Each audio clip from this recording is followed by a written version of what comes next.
ದೇಶ ಮತ್ತು ರಾಜ್ಯದ ಪ್ರಚಲಿತ ವಿದ್ಯಮಾನಗಳು ಮತ್ತು ವಿಷಯಗಳ ಬಗ್ಗೆ ನೀವು ನಿಮ್ಮ ಗ್ರಾಮಗಳ ಪಂಚಾಯಿತಿ ಕಟ್ಟೆಯಲ್ಲಿ ಕುಳಿತು ಮಾತನಾಡೋದು ಸರ್ವೇ ಸಾಮಾನ್ಯ.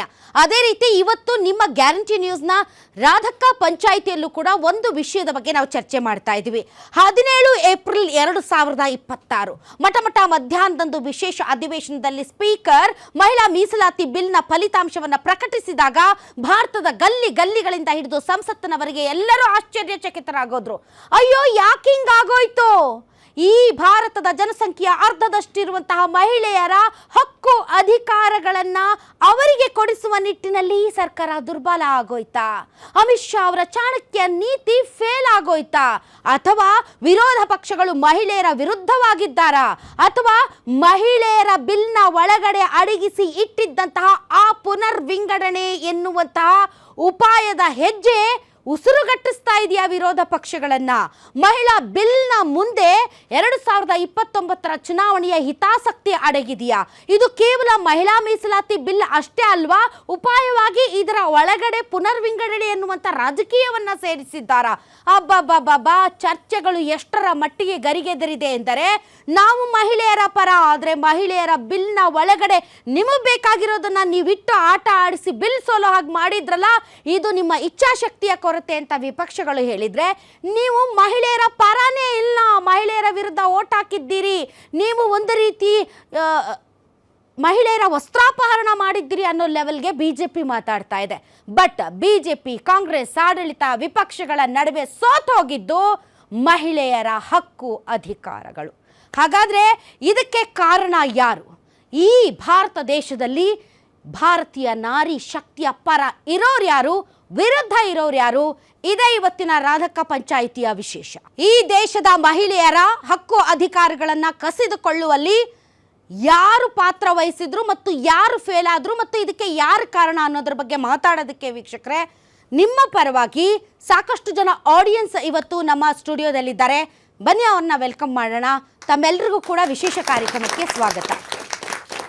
ಮಹಿಳಾ ಮೀಸಲಾತಿ ಬಿಲ್ ಸೋಲೋದಕ್ಕೆ ಯಾರು ಕಾರಣ, ಇದರ ಬಗ್ಗೆ ಚರ್ಚೆ ಮಾಡೋದಕ್ಕೆ ಈಗ ನಮ್ಮೊಂದಿಗೆ ಅತಿಥಿಗಳಿದ್ದಾರೆ. ಬನ್ನಿ, ಅವ್ರನ್ನ ವೆಲ್ಕಮ್ ಮಾಡೋಣ.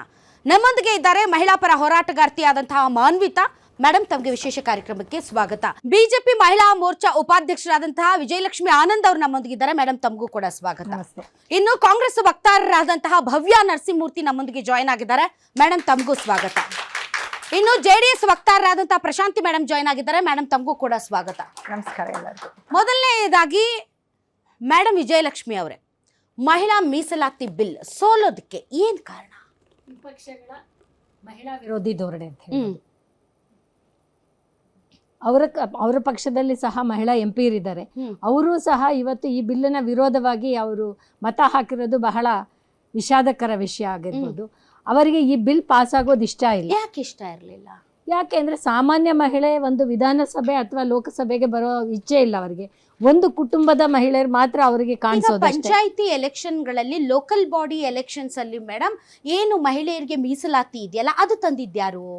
ಅವರಿಗೆ ಬರೀ ಲೋಕಲ್ ಬಾಡಿಯಲ್ಲಿ ಮಾತ್ರ. ಯಾರು ತಂದಿದ್ದು ಮೇಡಮ್? ಕಾಂಗ್ರೆಸ್ ಅವರೇ ತಂದಿದ್ದಾರೆ. ಬಟ್ ಮಹಿಳೆ ವಿರೋಧಿ ಆಗಿದ್ರೆ ಲೋಕಲ್ ಬಾಡಿ ಎಲೆಕ್ಷನ್ಸ್ ಅಲ್ಲಿ ಹೌದು ಮೇಡಮ್, ಅವರು ಅಲ್ಲೇ ಇರ್ಬೇಕು. ಮಹಿಳೆಯರು ಲೋಕಲ್ ಬಾಡಿಗೆ ಮಾತ್ರ ಸೀಮಿತವಾಗಿರ್ಬೇಕು. ಅಸೆಂಬ್ಲಿ ಪಾರ್ಲಿಮೆಂಟ್ಗೆ ಸಾಮಾನ್ಯ ಮಹಿಳೆ. ಅಸೆಂಬ್ಲಿ ಪಾರ್ಲಿಮೆಂಟ್ಗೆ ಮಹಿಳೆಯರಿಗೆ ಟಿಕೆಟ್ ಕೊಡ್ತಾರೆ? ಎಷ್ಟು ಪರ್ಸೆಂಟ್ ಕೊಟ್ಟಿದ್ದಾರೆ ಈಗ? ಅದೇ ಈಗ ನೀವ್ ತಾನೇ ಹೇಳಿದ್ರಿ. ನೀವು ಎಷ್ಟು ಪರ್ಸೆಂಟ್ ಕೊಟ್ಟಿದ್ದೀರಿ ಕರ್ನಾಟಕದಲ್ಲಿ 224 ವಿಧಾನಸಭಾ ಕ್ಷೇತ್ರಗಳಲ್ಲಿ? ಅದಕ್ಕಾಗಿಯೇ ನಮ್ಮ ಹೋರಾಟ. ಲೆಟ್ ಅಸ್ ನಾವು ತುಂಬಾ ಫ್ಯಾಕ್ಟ್ಸ್ ಫಿಗರ್ಸ್ ಇಟ್ಕೊಂಡು ಮಾತಾಡೋಣ. ಗಾಳಿಯಲ್ಲಿ ಗುದ್ದಾಟ ಬೇಡ. ಈಗ 3 ಪಕ್ಷಗಳು ಇದೀರಿ ನೀವು, ಕಾಂಗ್ರೆಸ್, ಬಿಜೆಪಿ ಮತ್ತು ಜೆಡಿಎಸ್. ರಾಜ್ಯದಲ್ಲಿ 3 ಪಕ್ಷಗಳಲ್ಲಿ ಯಾವ ಪಕ್ಷ ಹೆಚ್ಚು ಮಹಿಳೆಯರಿಗೆ ಟಿಕೆಟ್ ಕೊಟ್ಟಿದೆ? ನೀವು ಎದೆ ಮುಟ್ಕೊಂಡು ಹೇಳಕ್ ಸಾಧ್ಯನಾ? ಹೌದಪ್ಪ, ನಾವೇ ಮಹಿಳೆಯರಿಗೆ ಜಾಸ್ತಿ ಕೊಟ್ಟಿದೀವಿ ಇಲ್ಲಿ ಕರ್ನಾಟಕದಲ್ಲಿ ಅಂತ? ಒಂದು ಕುಟುಂಬದ ಬಿಟ್ಟು ಬೇರೆಯವರಿಗೆ ಕೊಡಬೇಕಾದರೆ ಈ ಮೀಸಲಾತಿ ಬಂದ್ರೆ ಅನುಕೂಲ ಆಗುತ್ತೆ. Correct madam. ನೀವ್ ಅಂದ್ರಲ್ಲ ಅವ್ರು ಮಹಿಳಾ ವಿರೋಧಿ ಅಂತ. ಹೌದು. ಸೊ ಆ ಮಹಿಳಾ ವಿರೋಧಿ ಅನ್ನುವಂತ ಹೇಳಿಕೆಗೆ ಸರಿಯಾಗಿ ತಮ್ಮ ಹತ್ರ ಏನಾದ್ರೂ ಫ್ಯಾಕ್ಟ್ಸ್ ಫಿಗರ್ಸ್ ಇದಾವ? ಈ ಬಿಲ್ ಬಂದ್ರೆ ಎಲ್ಲ ಸಾಮಾನ್ಯ ಮಹಿಳೆಯರಿಗೂ ಒಂದು ಶಕ್ತಿ ಸಿಗುತ್ತೆ. ಎಲ್ಲರೂ ಮುಂದೆ ಬಂದು ಪಾರ್ಟಿಸಿಪೇಟ್ ಮಾಡ್ತಾರೆ. ಅವಾಗ ಯಾವುದೇ ಮಹಿಳಾ ಮೀಸಲಾತಿ ಬಿಲ್ ಎಷ್ಟು ಸಾರಿ ಮಂಡನೆ ಆಗಿದೆ ಗೊತ್ತಾ ನಿಮ್ಗೆ? ಗೊತ್ತು. ಯಾರು ಮಂಡನೆ ಮಾಡಿದ್ದು ಮೇಡಮ್? ಫಸ್ಟ್ ಪ್ರಥಮ ಬಾರಿಗೆ ಸನ್ಮಾನ್ಯ ಕರ್ನಾಟಕದಿಂದ ಪ್ರಧಾನಮಂತ್ರಿ ಆಗಿದ್ದಂತ ಸನ್ಮಾನ್ಯ HD ದೇವೇಗೌಡರವರು 1996 ಅಲ್ಲಿ ಮಂಡನೆ ಮಾಡಿ. ಯಾರ ಜೊತೆಗೆ ಕಾಯಿಲೇಷನ್ ಗವರ್ನಮೆಂಟ್? ಅದು ಆವಾಗ ಯುನೈಟೆಡ್ ಫ್ರಂಟ್ ಅಂತ ಇತ್ತು, ಕಾಂಗ್ರೆಸ್ ಅವ್ರ ಜೊತೆ ಅವ್ರ ಕೊಯ್ಲೇಷನ್ ಮಾಡ್ಕೊಂಡು. ಆಮೇಲೆ ನೆಕ್ಸ್ಟ್ ಯಾರು ಮಂಡನೆ ಮಾಡಿದ್ರು ಮೇಡಮ್? ಮೇಡಮ್ ಆಮೇಲೆ ಮನಮೋಹನ್ ಸಿಂಗ್ ಅವರು ಮಾಡಿದ್ರು, ಅಟಲ್ ಜಿ ಅವರು, ಮಹಿಳಾ ವಿರೋಧಿಗಳು ಯಾಕೆ ಮಾಡಿದ್ರು? ಆದ್ರೆ ಅಲ್ಲಿ ಪಾಸ್ ಆಗ್ಲಿಲ್ವಲ್ಲ. ಯಾಕೆ ಮಾಡಿದ್ರು? ಮಹಿಳಾ ವಿರೋಧಿಗಳು ಯಾಕೆ ಮಾಡ್ಬೇಕು ಮೇಡಮ್? ಯಾಕೆ ಇಡಬೇಕು bill? If they are anti woman ಅನ್ನೋದಾದ್ರೆ ಯಾಕೆ ಇಡಬೇಕು? ಅವರು ಬಿಲ್ ಯಾಕೆ ಮಂಡನೆ ಮಾಡ್ಬೇಕು? ಅವರು ರಾಜ್ಯಸಭೆಯಲ್ಲಿ ಆ ಬಿಲ್ 2010 ಅಲ್ಲಿ ಪಾಸ್ ಆಯ್ತು ಅವಿರೋಧವಾಗಿ. ಲೋಕಸಭೆಯಲ್ಲಿ ಅವ್ರ ಮಿತ್ರ ಪಕ್ಷಗಳಿಗೆ ಆವಾಗ NDA ಸರ್ಕಾರ ಆಗ್ಲಿ ಬಿಜೆಪಿ ವಿರೋಧ ಮಾಡಿಲ್ಲ. ಆವಾಗ ವಿರೋಧ ಮಾಡಿದವರು ಯಾರು? ಬೇಸಿಕಲಿ ಕ್ವಶನ್ ಏನಂದ್ರೆ ಮೇಡಮ್, ಸಾರಿ ನಾನು ನಿಮ್ಗೆ ಪದೇ ಪದೇ ತೊಂದ್ರೆ ಇಲ್ಲ ಇದು ಮಾಡಿ, ಬೇಸಿಕಲಿ ಅವರು ಮಹಿಳಾ ವಿರೋಧಿಗಳು ಅನ್ನೋದಾದ್ರೆ ಈ ಹಿಂದೆ ಅವರೇ ಮಂಡನೆ ಮಾಡಿದಂತ ಬಿಲ್ಗಳಿವು. ಸೊ ಅವರ ಮಿತ್ರ ಪಕ್ಷಗಳು, ಅವರ ಅಂಗ ಪಕ್ಷಗಳು, ಯಾಕಂದ್ರೆ ಅವ್ರ ಬಹುಮತ ಇರ್ಲಿಲ್ಲ, ಹೀಗಾಗಿ ಅವರು ಅದನ್ನ ತರಕ್ಕಾಗಿಲ್ಲ. ಸೊ ಮಂಡನೆ ಮಾಡಿದಂತಹ ಪಕ್ಷವನ್ನೇ ನೀವು ಮಹಿಳಾ ವಿರೋಧಿಗಳು ಅಂತ ಅಂದುಬಿಟ್ರೆ ಬರೀ ಮಂಡನೆ ಮಾಡಿದ್ರೆ ಆಯ್ತಾ? ಅವರ ಒಬ್ಬ ಅಧಿನಾಯಕಿ, ಅವ್ರಿಗೆ ಇಚ್ಛಾಶಕ್ತಿನೇ ಇಲ್ಲ ಅಂದ್ರೆ ಮಂಡನೆ ಆದ್ರೂ ಯಾಕೆ ಮಾಡ್ತಿದ್ರು? ಸುಮ್ಮನೆ ಮಂಡನೆ ಮಾಡಿ ಫೇಲ್ಯೂರ್ ಆಗೋದ್ರಲ್ಲಿ ಏನ್ ಅರ್ಥ ಇದೆ? ಮಂಡನೆ ಮಾಡಿದ್ಮೇಲೆ ಪಾಸ್ ಆಗ ಹಾಗಾದ್ರೆ ನೀವು ಮಾಡಿರೋದೇನು? ನಾವು ಮಾಡಿದೀವಿ. ಈಗ ಅದನ್ನೇ ಮಾಡಿರೋದು, ಅವರು ಅದನ್ನೇ ನಾವು ಮಂಡನೆ ಮಾಡಿದ್ದೀವಿ. ಮಂಡನೆ ನಾವು ಮಾಡಿದೀವಿ. ವಿರೋಧ ಪಕ್ಷಗಳು ನೀವೇ ನೋಡಿದ್ರಿ, ಆ ವಿರೋಧ ಪಕ್ಷ ಕಾಂಗ್ರೆಸ್ ಮಂಡನೆ ಮಾಡಿದಾಗ ವಿರೋಧ ವ್ಯಕ್ತವಾಯ್ತು, ಬಿಲ್ ಬಿದ್ದೋಯ್ತು. ಆದ್ರೆ ಅದ್ರಲ್ಲಿ ನೀವು ಬಿಲ್ ಮಂಡನೆ ಮಾಡಿದ್ರಿ, ವಿರೋಧ ವ್ಯಕ್ತ ಆಯ್ತು, ಬಿಲ್ ಬಿದ್ದೋಯ್ತು. ಆದ್ರೆ ಬಿಜೆಪಿ ವಿರೋಧ ಮಾಡಿಲ್ಲ. ಬಿಜೆಪಿ ಅವರು ವಿರೋಧ ಮಾಡಿಲ್ಲ. ಬಿಜೆಪಿ ಅವರು ವಿರೋಧ ಮಾಡಿಲ್ಲ. ಬಿಜೆಪಿ ಅವರು ರಾಜೀವ್ ಗಾಂಧಿ ಅವರು ಬಿಲ್ ಮಂಡನೆ ಮಾಡಿದಾಗ ವಿರೋಧ ಯಾರು ಮಾಡಿದ್ರು ಅಂತ ಸ್ವಲ್ಪ ಇತಿಹಾಸವನ್ನು ಕೆದಕ್ ನೋಡಿ ಮೇಡಮ್. ಬಿಜೆಪಿ ಅವರಿಂದ ಇದುವರೆಗೂ ವಿರೋಧ ಮಾಡಿಲ್ಲ. ಯಾರು ಇದು ಮಾಡಿದ್ದು ಅಂತ ತಾವು ಒಂದ್ ಸ್ವಲ್ಪ ಕೆದಕ್ ನೋಡಿ.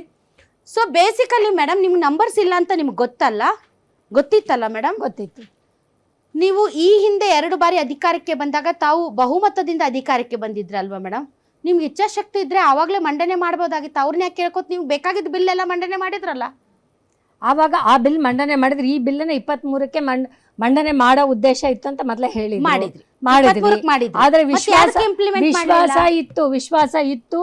ಎಲ್ಲ ಪಕ್ಷಗಳು ಇವತ್ತು ಪಕ್ಷಾತೀತವಾಗಿ ಮಹಿಳಾ ಮೀಸಲಾತಿ ಬಿಲ್ಲನ್ನ ಅನುಮೋದನೆ ಮಾಡ್ತಾರೆ ಅನ್ನೋದಿತ್ತು. 2023ಕ್ಕೆ ಎಲ್ಲರೂ ಮಾಡಿದ್ರಲ್ಲ ಮೇಡಮ್, ವಿರೋಧ ಯಾರು ಮಾಡಿದ್ರು? ಯಾರು ವಿರೋಧ ಮಾಡಿಲ್ಲ. ಮತ್ತೆ ಯಾಕೆ ಅದು ಇಂಪ್ಲಿಮೆಂಟ್ ಆಗ್ಲಿಲ್ಲ? ಯಾಕೆ ಇಂಪ್ಲಿಮೆಂಟ್ ಆಗ್ಲಿಲ್ಲ ಅಂದ್ರೆ ನೋಡಿ, ಇವಾಗ ಒಂದು ಮಿತ್ ಕ್ರಿಯೇಟ್ ಮಾಡಿದ್ದಾರೆ ಯಾರು, ಕಾಂಗ್ರೆಸ್ ಅವರು. ಹಳೆ ಮೀಸಲಾತಿ ಬಗ್ಗೆ ಪ್ರಕಾರ ಮಹಿಳಾ ಮೀಸಲಾತಿ ತರಬೇಕು ಅಂತ. ಈಗ ಎಕ್ಸಿಸ್ಟಿಂಗ್ ಸೀಟ್ಸ್ ಇದೆ, ಎಷ್ಟಿದೆ? 543 ಇದೆ. ಅದರಲ್ಲಿ ಮಹಿಳೆಯರು ನೀವು 33% ಕೊಟ್ರೆ 179 ಸೀಟ್ ಮಹಿಳೆಯರಿಗೆ ಹೋಗುತ್ತೆ. ಪುರುಷರಿಗೆ ಎಷ್ಟು ಉಳಿಯುತ್ತೆ? 364. ಇಲ್ಲ, ಅದಕ್ಕೆ ಹೇಳ್ತೀನಿ, ಸ್ವಲ್ಪ ಕೇಳಿ. ಆವಾಗ ಯಾವ ಮಹಿಳೆಯರಿಗೆ ಬರುತ್ತೆ ಟಿಕೆಟ್? ಅವಾಗ ಯಾರ್ದೋ ಕುಟುಂಬದಲ್ಲಿರುವಂತವ್ರು, ಕುಟುಂಬದಾಗ್ಲಿ ಈಗೇನು ಕುಟುಂಬಕ್ಕೆ ಬರಲ್ಲ ಅಂತ ಮಾಡ್ತಿದ್ದೀರಾ? ನನ್ಗೆ ಲಾಜಿಕ್ ಅರ್ಥ ಆಗಿದೆ. 543ರಲ್ಲಿ 33% ರಿಸರ್ವೇಶನ್ ಕೊಟ್ರೆ ಪುರುಷರು ಸ್ಥಾನ ಕಳ್ಕೊಳ್ತಾರೆ ಅನ್ನೋ ಭಯ ನಿಮ್ಗೆ ಇಲ್ಲ? ನಮ್ಗಿಲ್ಲ. ಮತ್ತೇನ್ ಭಯ ನಿಮ್ಗೆ? ಆ ಭಯಕ್ಕೆ ಅವ್ರು ವಿರೋಧ ಪಕ್ಷದವ್ರು ವಿರೋಧ ಮಾಡಿದ್ರು. ನೀವು 543ಕ್ಕೆ ಮಾಡ್ತೀನಿ ಅಂತ ನೀವು ಹೇಳಿಲ್ಲ. ನೀವು 543ಕ್ಕೆ ಮಾಡ್ತೀನಿ ಅಂತ ಹೇಳಿಲ್ಲ. ನೀವು ಸೀಟ್ ಜಾಸ್ತಿ ಮಾಡಿ 840 ಮಾಡಿ ಅದ್ರಲ್ಲಿ ಮಹಿಳೆಯರಿಗೆ ಕೊಡ್ತೀನಿ ಅಂದ್ರಿ. ಅವ್ರೇನ್ ಬಿಲ್ ಪಾಸ್ ಆಗಿದ್ದು 2023ಕ್ಕೆ ಇರುವ 543ರಲ್ಲಿ ನೀವು 33% ತಗೊಂಡ್ ಬನ್ನಿ ಅಂತ ಅವ್ರು ಬಿಲ್ ಪಾಸ್ ಮಾಡಿಸಿದ್ರು. ನೀವು ಅವಾಗ ಮಾಡ್ಲಿಲ್ಲ ಇಂಪ್ಲಿಮೆಂಟ್. ಎದಕ್ ಮಾಡ್ಲಿಲ್ಲ? ಸರ್ವಾನುಮತದಿಂದ ಅಂಗೀಕಾರವಾದಂತಹ ಬಿಲ್ ಅನ್ನ ತಾವ್ ಯಾಕೆ ಇಂಪ್ಲಿಮೆಂಟ್ ಮಾಡ್ಲಿಲ್ಲ? ಅದು 2026 ಸೆನ್ಸಸ್ ನಂತರ ಮಾಡ್ಬೇಕು ಅಂತ ಹೇಳಿದ್ರು. ಸೆನ್ಸಸ್ ಇದೆಯಾ? ರೆಕಾರ್ಡ್ಸ್ ನಿಮ್ಮ ಹತ್ರ? ಈಗ ಸೆನ್ಸಸ್ ರೆಕಾರ್ಡ್ಸ್ ಬರೋವರೆಗೂ ಕಾಯ್ತಾ ಹೋದರೆ ನಮ್ಮ ದಕ್ಷಿಣದ ರಾಜ್ಯಗಳಿಗೆ ಅನ್ಯಾಯ ಆಗತ್ತಲ್ವಾ? ಎಲ್ಲ ನೀವೇ ಹೇಳ್ತಿರಲ್ಲ ಮೇಡಮ್. 2023ರಲ್ಲಿ ಸರ್ವಾನುಮತದಿಂದ ಅಂಗೀಕಾರವಾದಂತಹ ಪಾಸ್ ಆದಂತಹ ಬಿಲ್ ಅನ್ನ ಹಂಗೆ ಇಟ್ಕೊಂಡು ಹೋಗಿತ್ರಿ. 2023ಕ್ಕೆ ತಂದ್ರಿ. 2023ಕ್ಕೆ ಡಿಲಿಮಿಟೇಷನ್ ಮಾಡಿ ಆಮೇಲೆ ನಾವು ಸೀಟ್ ಜಾಸ್ತಿ ಮಾಡಿ ಆಮೇಲೆ ನೀವು ಮಹಿಳಾ ಮೀಸಲಾತಿ ಕೊಡ್ತೀನಿ ಅಂತಂದ್ರೆ, ಸೊ ಡಿಲಿಮಿಟೇಷನ್ ಅನ್ನೋ ಭೂತನ ನೀವು ಇಟ್ಟಿದ್ದಕ್ಕೆ ಇವತ್ತು ಇದು ಫೇಲ್ ಆಯ್ತೆ ಹೊರತು ಮಹಿಳಾ ಮೀಸಲಾತಿ ಫೇಲ್ ಆಗಿಲ್ಲ. ಎಸ್ ಭವ್ಯ ಮೇಡಮ್, ಈಗ ನೀವು ಮಹಿಳೆಯರ ಪರನ ವಿರುದ್ಧ ಅನ್ನೋದು ಚರ್ಚೆ ಅಲ್ಲ. ಇವತ್ತು ಒಂದು ಮಹಿಳಾ ಪರವಾದಂಥ ಬಿಲ್ ಮಂಡನೆ ಆಗಿದೆ. ಹೌದು ಮೇಡಮ್. ಸೊ ಈಗ ಇಡೀ ಭಾರತದ ಮಹಿಳೆಯರು ಈ ಬಿಲ್ನ ನೋಡ್ತಾ ಇದ್ರು, ಗುಡ್ ಆರ್ ಬ್ಯಾಡ್ ಇದು ಪಾಸ್ ಆಗ್ಬೇಕು ಅಂತ. ಬಟ್ ನೀವೇನ್ ಮಾಡಿದ್ರಿ? ಅದ್ರೊಳಗಡೆ ಪುನರ್ವಿಂಗಡಣೆ ಅನ್ನುವಂತ ಒಂದು ಉಪಾಯ ಅಡಗಿಸಿಟ್ಟಿದ್ದಾರೆ ಅಂತ ಅದನ್ನ ನೀವು ಫೇಲ್ ಮಾಡಿಸಿದ್ರಿ. ಏನ್ ಮೆಸೇಜ್ ಪಾಸ್ ಆಯ್ತು ಜನರಿಗೆ? ಮೇಡಮ್, ಇವಾಗ ನೀವು ಒಬ್ರು ಕನ್ನಡತಿ, ನಾನು ಕನ್ನಡದ ಹೆಣ್ಮಗಳು ಅಲ್ವಾ? ಇಲ್ಲಿರೋರು ಅಷ್ಟು ಜನ ಕನ್ನಡದ ಹೆಣ್ಮಕ್ಳ? ಈ ಬಿಜೆಪಿ ಅವರು ಹೇಳಿದಂತಹ ಬಿಲ್ ಪ್ರಕಾರ ಮಹಿಳೆಯರಿಗೆ ಮೀಸಲಾದಂತಹ ಸೀಟ್ಗಳು ಹೊಸದ ನಂಬರ್ ಹೇಳಿದ್ರಲ್ಲ 14 ಅಷ್ಟೇ. ಉತ್ತರ ಪ್ರದೇಶದ ಮಹಿಳೆಯರು 40 ಜನ ಎಂಪಿಗಳು ಇರ್ತಾರೆ ಅಲ್ಲಿ. ಕರ್ನಾಟಕದಿಂದ 14 ಜನ ಇರ್ತಾರೆ. ಇದು ನ್ಯಾಯ ಅನ್ಸುತ್ತಾ ನಿಮ್ಗೆ? ಕರ್ನಾಟಕದ ಹೆಣ್ಮಕ್ಳಿಗಾಗಿದ್ದ ಅನ್ಯಾಯ ಅಲ್ವಾ ಇದು? 28 ಸೀಟ್ ನಮ್ದು. 80 ಸೀಟ್ ಉತ್ತರ ಪ್ರದೇಶದ್ದು. ಅವ್ರ ಪ್ರಕಾರ 50% ಇನ್ಕ್ರೀಸ್ ಮಾಡ್ತೀನಿ ಅಂತ ಹೇಳಿದ್ದಾರೆ. ನಮಗ್ 42 ಸಿಗುತ್ತೆ, ಅವ್ರಿಗೆ 120 ಸಿಗುತ್ತೆ. ಇವಾಗ್ಲೇ ಅವ್ರು 52 ಜನ ಜಾಸ್ತಿ ಇದ್ದಾರೆ ನಮಗಿಂತ. ಎಲ್ಲಿ ಪಾರ್ಲಿಮೆಂಟ್ ಅಲ್ಲಿ ಕೂತಿದ್ದಾರೆ. 78 ಜನ ಜಾಸ್ತಿ ಆಗ್ತಾರೆ. ಇದು ಕನ್ನಡದವರಾಗಿ ನಾವು ಸಪೋರ್ಟ್ ಮಾಡ್ಬೇಕಾ? ಫಸ್ಟ್ ಕನ್ನಡದವರಾಗಿ ಮಾತಾಡ್ತಿದ್ದೀನಿ ನಾನು, ಕಾಂಗ್ರೆಸ್ ಅವಳಾಗಿ ಮಾತಾಡ್ತಿಲ್ಲ, ಕನ್ನಡದ ಹೆಣ್ಮಗಳಾಗಿ ಮಾತಾಡ್ತಿದ್ದೀನಿ. ಇಡೀ ದಕ್ಷಿಣ ಭಾರತದ ಪ್ರತಿ ಒಂದು ರಾಜ್ಯಕ್ಕೂ ಅನ್ಯಾಯ ಮಾಡುವ ಹಾಗೆ ಮಹಿಳೆಯರನ್ನ ಮುಂದೆ ಇಟ್ಕೊಂಡು ಕ್ಷೇತ್ರ ಪುನರ್ವಿಂಗಡಣೆ ಮಾಡೋದಕ್ಕೆ ಹೊರಟಿದ್ರು ಇವರು. ಈಗ ಕರ್ನಾಟಕದ ಹೆಣ್ಮಕ್ಳಾಗ್ಲಿ, ತಮಿಳ್ನಾಡು ಹೆಣ್ಮಕ್ಳಾಗ್ಲಿ, ಯಾರೇ ಆಗ್ಲಿ, ನಾವು ನಮಗೋಸ್ಕರ ಸ್ವಾರ್ಥಿಗಳಾಗಿ ನಾಡದ್ರೋಹಿಗಳಾಗಕ್ಕಾಗತ್ತಾ? ನಮ್ ನಾಡದ್ದು ಡಿಲಿಮಿಟೇಷನ್ ಆದ್ಮೇಲೆ ಮೇಡಮ್ ಇದು ವರ್ಷಾನ್ಗಟ್ಲೆ ಹೋಗುತ್ತೆ. ಇದೇನು ಇನ್ನು 5 ವರ್ಷಕ್ಕೆ ತಿರ್ಗಾ ಚೇಂಜ್ ಮಾಡ್ತಾರೆ, ಜಾಸ್ತಿ ಮಾಡ್ತಾರೆ ಸೀಟು ಅಂತಿಲ್ಲ. ಇನ್ನು 50 ವರ್ಷನೇ ಆಗ್ಬೋದು, 75 ವರ್ಷನೇ ಆಗ್ಬೋದು. ನಮ್ ಕರ್ನಾಟಕದಿಂದ ಬರೀ 42 ಜನ ಕೂತ್ಕೋಬೇಕಾ ಅಲ್ಲಿ? ಉತ್ತರ ಪ್ರದೇಶದಿಂದ 120 ಜನ ಅಂದ್ರೆ ಅವಾಗ ಯಾರಿಗೆ ಹೆಚ್ಚು ವಾಯ್ಸ್ ಇರುತ್ತೆ ಪಾರ್ಲಿಮೆಂಟ್ ಅಲ್ಲಿ? ಹಾಗಾದ್ರೆ ಜನಸಂಖ್ಯೆ ಆಧಾರದ ಮೇಲೆ ಇದು ಪುನರ್ವಿಂಗಡಣೆ ಆಗ್ಬಾರ್ದಾ? Correct madam, correct. ಇದುವರೆಗೂ ಜನಸಂಖ್ಯೆ ಆಧಾರದ ಮೇಲೆ ಆಗಿದೆ. ಅಲ್ಲಿ 80 ಜನ ಇದ್ದಾರೆ, ನಾವು 28 ಜನ ಇದೀವಿ ಅಲ್ವಾ? ನಿಮ್ಗೆ ಇದು ಅನ್ಯಾಯನೇ. 50 ವರ್ಷಗಳಿಂದ ಆಗಿಲ್ಲ ಭವ್ಯ ಮೇಡಮ್. ಮೇಡಮ್ ನಿಮ್ಗೆ ನಾವುಗಳು 50 ವರ್ಷಗಳಿಂದ ಆಗಿಲ್ಲ. ಬಿಕಾಸ್ 1975ರಲ್ಲಿ ಒಂದು ಇಂದಿರಾ ಗಾಂಧಿ ಅವರು 25 ವರ್ಷಕ್ಕೆ ಮುಂದೂಡಿದ್ರು. Because of same reason. ನೀವ್ ಈಗ ಏನ್ ಹೇಳ್ತಾ ಇದ್ರಿ, ದಕ್ಷಿಣ ರಾಜ್ಯಗಳಿಗೆ ಅನ್ಯಾಯ ಆಗುತ್ತೆ, ಉತ್ತರ ಭಾರತದಲ್ಲಿ ಎಗ್ಗು ಸಿಗ್ಗಿಲ್ಲದ ಜನಸಂಖ್ಯೆ ಜಾಸ್ತಿ ಆಗ್ತಾ ಇದೆ, ದಕ್ಷಿಣ ಭಾರತದ ಜನ ತುಂಬಾ ಒಂದು ಉತ್ತಮ ಆಡಳಿತವನ್ನ ನಡೆಸಿ ಇಲ್ಲಿ ಜನಸಂಖ್ಯೆಯನ್ನ ಕಂಟ್ರೋಲ್ ಮಾಡಿ ನಾವು ಆರ್ಥಿಕ ಶಿಸ್ತಿನಿಂದ ನಮ್ಮ ಇಡೀ ಭಾರತದ ಒಕ್ಕೂಟ ವ್ಯವಸ್ಥೆಯಲ್ಲಿ ಅಭಿವೃದ್ಧಿಗೆ ನಾವು ಪೂರಕವಾದ್ವಿ. ಹೀಗಾಗಿ 25 ವರ್ಷಕ್ಕೆ ಮುಂದಕ್ಕೆ ಹಾಕಿದ್ರು. ಅದಾದ್ಮೇಲೆ 2000 ಇಸ್ವಿಯಲ್ಲಿ ಅಟಲ್ ಬಿಹಾರಿ ವಾಜಪೇಯಿ ಅವರು ಮತ್ತೆ 25 ವರ್ಷಕ್ಕೆ ಮುಂದಕ್ಕೆ ಹಾಕಿದ್ರು. 50 ವರ್ಷಗಳಿಂದ ಲೋಕಸಭೆ ಸೀಟ್ಗಳು ಹೆಚ್ಚಾಗಿಲ್ಲ, ಆದ್ರೆ ಗಡಿಗಳು ಬದಲಾವಣೆ ಆಗಿದೆ ಕೆಲವೊಂದು, ಮತ್ತು ರಿಸರ್ವೇಶನ್ಸ್ ಚೇಂಜ್ ಆಗಿದೆ. SC/ST ರಿಸರ್ವೇಶನ್ಸ್ ಬಿಟ್ರೆ ಅಂದ್ರೆ ನಮ್ಮ ಸೀಟ್ಗಳು ಜಾಸ್ತಿ ಆಗಿಲ್ಲ. ಸೀಟ್ ನಮ್ಮ ರಾಜ್ಯದ ಒಳಗಡೆ ಹೌದು, ಸೀಟ್ಗಳು ಜಾಸ್ತಿ ಆಗಿಲ್ಲ, ಸೀಟ್ಗಳು ಜಾಸ್ತಿ ಆಗಿಲ್ಲ. ಬಿಕಾಸ್ ದ ಸೇಮ್ ರೀಸನ್ ನೀವು ಈಗ ಏನ್ ಹೇಳ್ತಿದ್ದೀರಿ ಅದು, ಯಾಕಂದ್ರೆ ದಕ್ಷಿಣದ ರಾಜ್ಯಗಳಿಗೆ ಅನ್ಯಾಯ ಆಗುತ್ತೆ ಅಂತ. ಬಟ್ ಇದೇ ವಿಷಯ 50 ವರ್ಷಗಳಿಂದ ಈಗ ಪಾಪ್ಯುಲೇಷನ್ ತಗೊಳ್ದಿ 1971ರಲ್ಲಿ 45 ಕೋಟಿ ಇತ್ತು. ಈಗ ಸರಿಸುಮಾರು 150ಕ್ಕೂ ಹೆಚ್ಚು ಕೋಟಿ ಆಗಿದೆ. ಇನ್ನು ಕೂಡ ನಮ್ಗೆ ಸರಿಯಾದಂತಹ ದತ್ತಾಂಶಗಳಿಲ್ಲ, ಯಾಕಂದ್ರೆ ಗಣತಿ ಆಗಿಲ್ಲ. 2021 ಗಣತಿ ಆಗ್ಬೇಕಾಗಿತ್ತು, ಗಣತಿ ಆಗಿಲ್ಲ. ಇವ್ರಿಗೆ ಇಚ್ಛಾಶಕ್ತಿ ಇದೆಯೋ ಇಲ್ವೋ ನನಗ್ ಗೊತ್ತಿಲ್ಲ, ಮಾಡ್ತಾರೋ ಮಾಡಲ್ವೋ ಗೊತ್ತಿಲ್ಲ ಇನ್ನು ಮಟ್ಟ. ಸೊ ಹಂಗಾದ್ರೆ ಮೇಡಮ್ 25 ಲಕ್ಷಕ್ಕೊಬ್ಬ MP ಇದ್ದಾರೆ. ಸೊ ಎಲ್ಲರ ವಾಯ್ಸ್ಗೂ ಕೂಡ ಧ್ವನಿ ಆಗೋದಕ್ಕೆ ಕಷ್ಟ ಆಗ್ತಾ ಇದೆ. ಸೊ ಹೀಗಾಗಿ ಅದಕ್ಕೆ ಒಂದು ಏನಾದ್ರೂ ಉಪಾಯ ಬೇಕೇ ಬೇಕಲ್ಲ ಮೇಡಮ್? 100% ಬೇಕೇ ಬೇಕಲ್ಲ ಮೇಡಮ್? ನನ್ನ ನೆಕ್ಸ್ಟ್ ಪಾಯಿಂಟ್ ಮೇಡಮ್, ಇದು ಪ್ರತಿಯೊಂದು ರಾಜ್ಯ, ಪ್ರತಿಯೊಂದು ವೋಟರ್ನ ಸಂಬಂಧಿಸಿದಂತಹ ವಿಷಯ ಅಲ್ವಾ? ಹೌದು. 2023ರಲ್ಲಿ ಇದೇ ಬಿಜೆಪಿ ವಿಮೆನ್ ರಿಸರ್ವೇಶನ್ ತಂದಾಗ ಇದೇ ಕ್ಷೇತ್ರ ವಿಂಗಡಣೆ ಮಾಡ್ತೀವಿ, ಸೆನ್ಸಸ್ ಮಾಡ್ತೀವಿ, ನಂತರ ಡಿಲಿಮಿಟೇಷನ್ ಮಾಡ್ತೀವಿ, ಆಮೇಲೆ ಅಪ್ಲೈ ಮಾಡ್ತೀವಿ ಅಂತ ಹೇಳಿದ್ರು. ಹೌದು. ಅವಾಗ ನಮ್ಮ ರಾಷ್ಟ್ರೀಯ ಅಧ್ಯಕ್ಷರು ಮಲ್ಲಿಕಾರ್ಜುನ್ ಖರ್ಗೆ ಸರ್ ಏನ್ ಹೇಳಿದ್ರು, ಅದ್ರ ಪಾಡಿಗೆ ಅದಾಗ್ಲಿ ಡಿಲಿಮಿಟೇಷನ್, ವಿಮೆನ್ ರಿಸರ್ವೇಶನ್ ಇವತ್ತು ತಗೊಂಬನ್ನಿ, 2024ಕ್ಕೆ ಇಂಪ್ಲಿಮೆಂಟ್ ಮಾಡಿ, ಹೆಣ್ಮಕ್ಳು ಇವಾಗ್ಲೇ ಬಂದ್ ಕೂತ್ಕೊಳ್ಳಿ ಪಾರ್ಲಿಮೆಂಟ್ ಅಲ್ಲಿ, ಇದಕ್ಕೂ ಅದಕ್ಕೂ ಏನ್ ಸಂಬಂಧ ಅಂದ್ರು. ನಾನು ನೀವು ಮಾತಾಡೋಣ. ಹೆಣ್ಮಕ್ಳು ಎಲ್ಲೋದ್ರು 48ರಿಂದ 50% ಇದಾರ? ನಾವು ಕೇಳ್ತಿರೋದಿಷ್ಟು 33%. ಸೊ 543 ಸೀಟ್ಗೆನೆ ಕೊಟ್ಬಿಟ್ಟು ಡಿಲಿಮಿಟೇಷನ್ ಡಿಲಿಮಿಟೇಷನ್ ಆಗ್ಲಿ, 800, 900, 1000 ಇನ್ಕ್ರೀಸ್ ಮಾಡ್ಕೊಳ್ಳಿ, ಆಮೇಲೆ ತಿರ್ಗಾ ಹೆಣ್ಮಕ್ಳು ಅಪ್ಲೈ ಮಾಡಿದ್ದಿದ್ರೆ 2024 ಸಾಕಷ್ಟು ಜನ ಹೆಣ್ಮಕ್ಳು ಲೋಕಸಭೆ ತದನಂತರ ಆದಂತಹ ಹಲವಾರು ಚುನಾವಣೆಗಳು ಆಗಿರ್ಬಹುದು, ಅಥವಾ ಈಗ ನಡೀತಾರೋ ತಮಿಳುನಾಡು, ವೆಸ್ಟ್ ಬೆಂಗಾಲ್, ಎಲ್ಲಾ ಕಡೆಯಿಂದ ಹೆಣ್ಮಕ್ಳು ಜಾಸ್ತಿ ಬಂದ್ಬಿಡ್ತಿದ್ರು. ಮತ್ತೊಂದು ವಿಷಯ ಮೇಡಮ್, ಅವತ್ ನಾವು ಅಂದ್ರೂ ಪಾಸ್ ಮಾಡಿದ್ವಿ, ನಿಮ್ಗೆ ಇಚ್ಛಾಶಕ್ತಿ ಇಲ್ಲ. ನೀವ್ ಇದ್ದಕ್ಕಿದ್ದಂಗೆ ಎಲೆಕ್ಷನ್ ಸಮಯದಲ್ಲಿ ತಮಿಳುನಾಡು, ವೆಸ್ಟ್ ಬೆಂಗಾಲ್ ಎಲೆಕ್ಷನ್ ಮುಂಚೆ ಈ ನಾಗ್ಪುರ RSS ಶಾಖೆಯಿಂದ ಹೋಗಿರುತ್ತೆ ಅಡ್ವೈಸ್ ಅವ್ರಿಗೆ. 3 ದಿನ ಸ್ಪೆಷಲ್ ಸೆಷನ್ ಕರೆದು ಹಳೆ ಬಿಲ್ ನ ಚೇಂಜ್ ಮಾಡಕ್ ಹೋದ್ರೆ ನಿಮ್ ಇಚ್ಛಾಶಕ್ತಿ ಹಂಗೆ ಯಾರನ್ನೂ ಕನ್ಸಲ್ಟ್ ಮಾಡಿಲ್ಲ. ನಮ್ಮ ಅಪೋಸಿಷನ್ ಲೀಡರ್ ಗಳನ್ನ ಕನ್ಸಲ್ಟ್ ಮಾಡಿಲ್ಲ, ರಾಜ್ಯದ ಮುಖ್ಯಮಂತ್ರಿಗಳನ್ನ ಕನ್ಸಲ್ಟ್ ಮಾಡಿಲ್ಲ ಮೇಡಮ್. ಇವ್ರು ಹೇಳ್ದಂಗೆ ಬಂದು ಪಾಸ್ ಮಾಡ್ಬಿಡಿ ಅಂದ್ರೆ. ಎಸ್ ಪ್ರಶಾಂತಿ ಮೇಡಮ್ ಹೇಳಿ.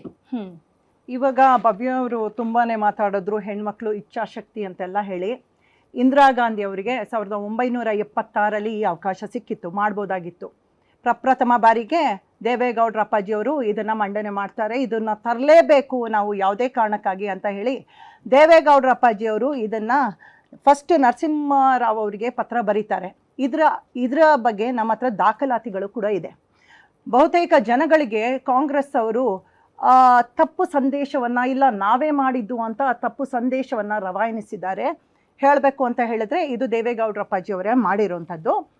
ಹೌದು, ಬಿಲ್ ಇತ್ತು ಮುಂಚೆಯಿಂದ, ಬಟ್ ಆದರೆ ಡ್ರಾಫ್ಟ್ ಮಾಡಿರೋವಂಥದ್ದು ಇದನ್ನು 33% ತರಲೇಬೇಕು ಮೀಸಲಾತಿ ಅಂತ ಮಾಡಿರೋದು ದೇವೇಗೌಡರ ಅಪ್ಪಾಜಿಯವರು. ಸೊ 1976ರಲ್ಲಿ ಏನಾಯಿತು, ಇಂದಿರಾ ಗಾಂಧಿ ಅವರು ನೀವು 26ನೇ ತಾರೀಕು ನೀವು ಎಮರ್ಜೆನ್ಸಿ ತರ್ತೀರಾ. ಆ ಎಮರ್ಜೆನ್ಸಿ ಟೈಮಲ್ಲಿ ನೀವು 42ನೇಯ ತಿದ್ದುಪಡಿ ಮಾಡೋದಕ್ಕೆ ನಿಮಗೆ ಟೈಮ್ ಸಿಕ್ತು. ಬೇರೆ ಟೈಮ್ ಎಲ್ಲ ನಿಮಗೆ ಈ ಒಂದು ಮಹಿಳೆಯ ಮೀಸಲಾತಿ ಜಾರಿ ಮಾಡೋದಕ್ಕೆ ನಿಮಗೆ ಟೈಮ್ ಸಿಕ್ಕಿಲ್ಲ. ನೀವೇನು ಮಾಡ್ತೀರಾ, 1976ರಲ್ಲಿ ಇದೇ ಬಿಲ್ಲನ್ನು ನೀವು ಫ್ರೀಸ್ ಮಾಡ್ತೀರಾ. ಎಲ್ಲಿಯವರೆಗೂ 2001 ತನಕ ನೀವು ಫ್ರೀಸ್ ಮಾಡ್ತೀರಾ. ನಂತರ ಬಿಜೆಪಿ ಅವರು ಅದನ್ನ ಮುಂದುವರಿಸ್ಕೊಂಡು ಹೋಗ್ತಾರೆ.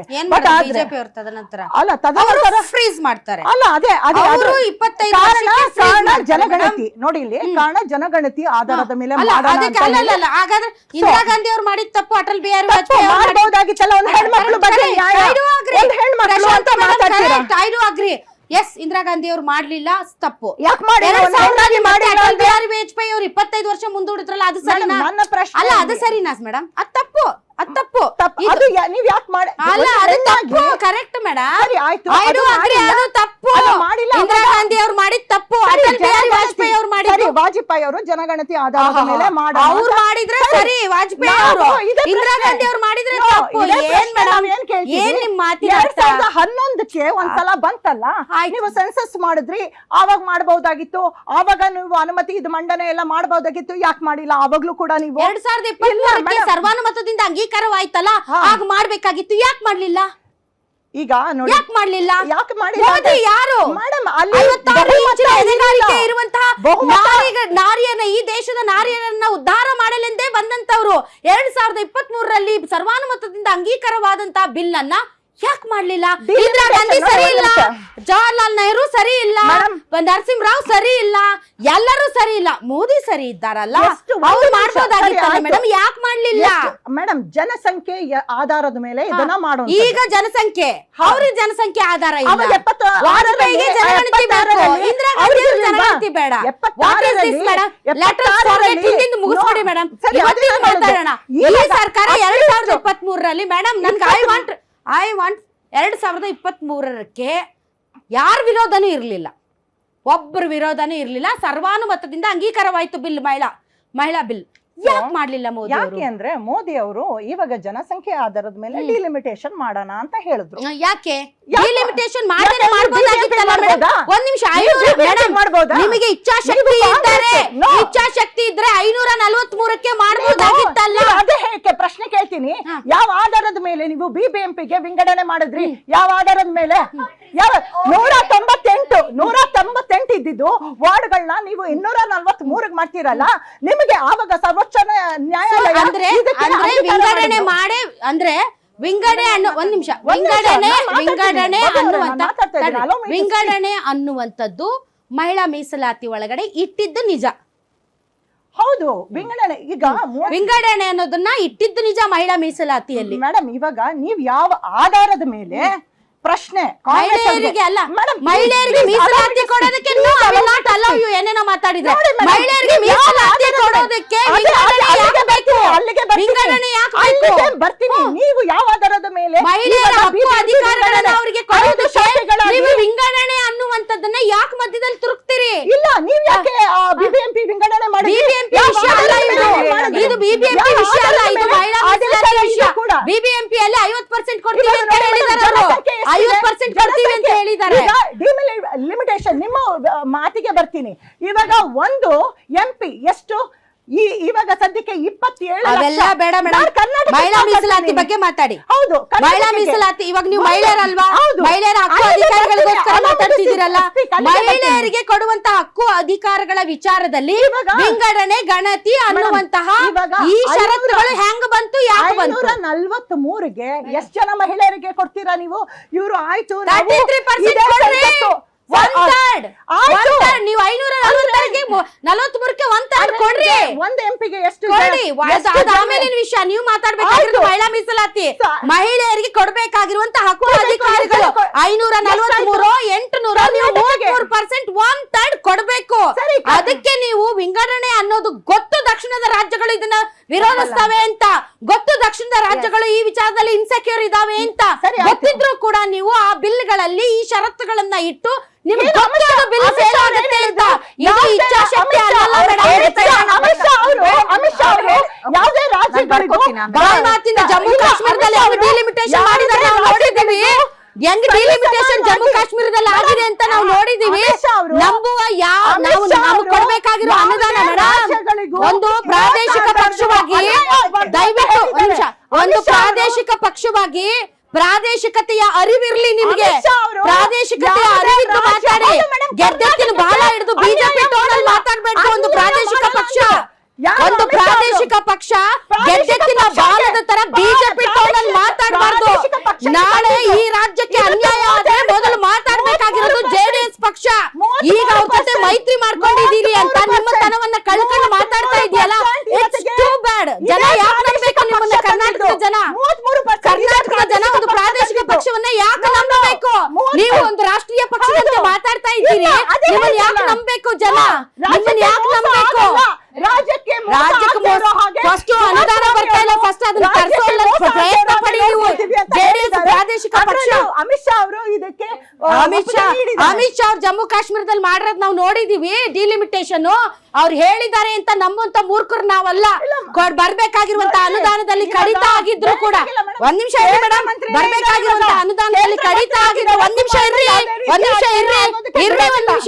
ಬರ್ಬೇಕಾಗಿರುವಂತ ಅನುದಾನದಲ್ಲಿ ಕಡಿತ ಆದ್ರೂ, ರಾಜ್ಯಕ್ಕೆ ಪದೇ ಪದ ಅನ್ಯಾಯ ಆದ್ರೂ ಒಂದು ಪ್ರಾದೇಶಿಕ ಪಕ್ಷವಾಗಿ ನೀವು ಕರ್ನಾಟಕ ರಾಜ್ಯದ ಪರ ಮಾತಾಡೋದ್ರಲ್ಲಿ ವಿಫಲವಾಗಿದ್ದೀರಿ.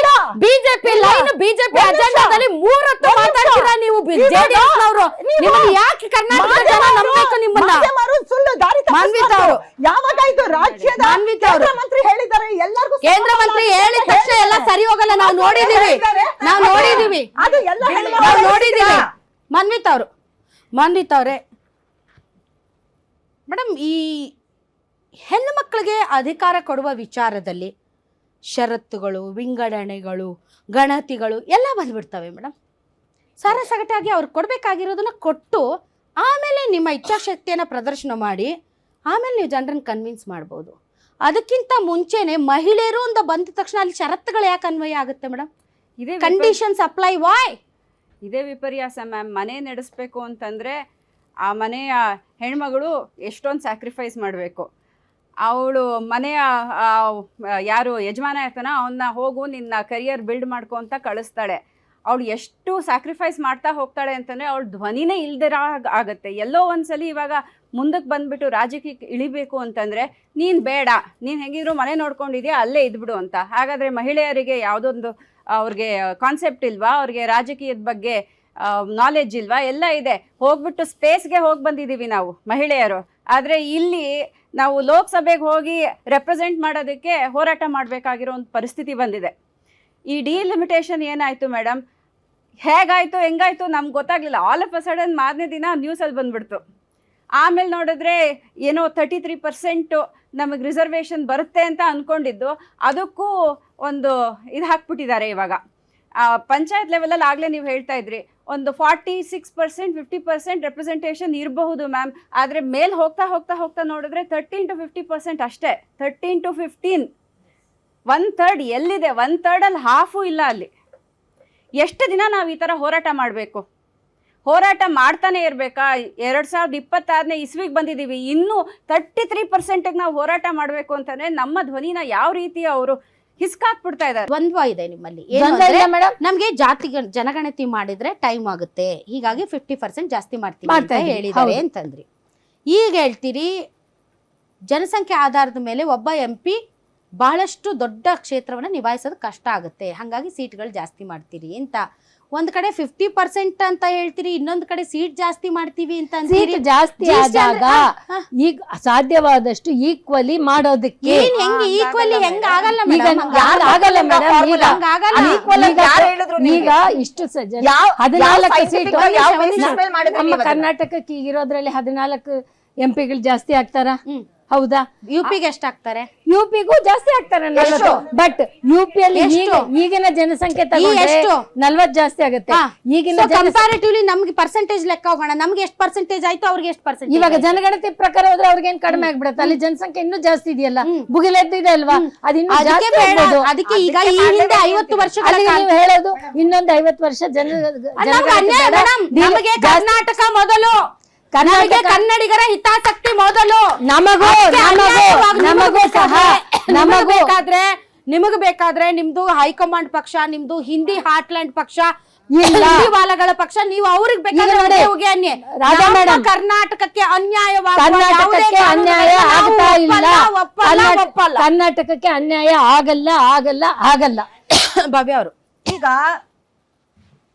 ಈ ರಾಜ್ಯಗಳ ಬಗ್ಗೆ ಮಾತಾಡಿದ್ವಲ್ಲ ಮೇಡಮ್, ದಕ್ಷಿಣ ಭಾರತದಲ್ಲಿ ಯಾವ್ದಾದ್ರೂ ಒಂದು ರಾಜ್ಯದಲ್ಲಿ ಬಿಜೆಪಿ ಬಹುಮತದಿಂದ ಇವತ್ವರೆಗೂ ಗೌರ್ಮೆಂಟ್ ಫಾರ್ಮ್ ಮಾಡಿದ್ಯಾ?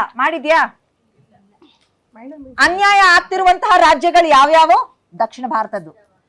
ಉತ್ತರ ಪ್ರದೇಶ ಹಿಂದಿ ಬೆಲ್ಟ್ ಇದೆಯಲ್ಲ, ಪ್ರತಿ ಒಂದಕ್ಕೂ ಎಕ್ಸ್ಟ್ರಾ ಸೀಟ್ಗಳು ಸಿಗುತ್ತೆ. 2029 ಎಲೆಕ್ಷನ್ ಆಗತ್ತಲ್ಲ, ನೀವು ಗೆಲ್ಬೇಕಾದ್ರೆ ಅಲ್ಲಿಂದಾನೇ ನೀವು ಜಾಸ್ತಿ ಗೆಲ್ಬೇಕು, ನಿಮ್ಗೂ ಗೊತ್ತಿದೆ ಅದು. ಅದಕ್ಕೋಸ್ಕರ ಮಹಿಳೆಯರನ್ನ ಮುಂದೆ ಇಟ್ಕೊಂಡು ಈ ಕ್ಷೇತ್ರ ವಿಂಗಡಣೆ ತರ್ತೀರಾ ಅಂದ್ರೆ ಅದು ಹೇಡಿಗಳು ಮಾಡುವಂತ ಕೆಲಸ.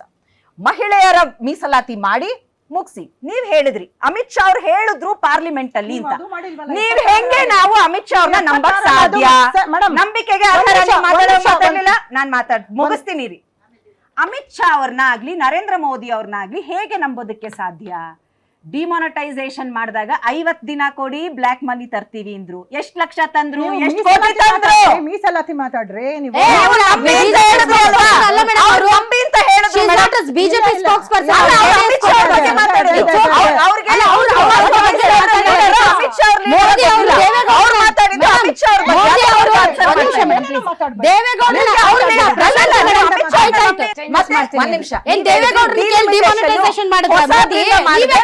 ಅನ್ಯಾಯ ಇನ್ನ ಜಾಸ್ತಿ ಆಗತ್ತೆ ಅಂತ.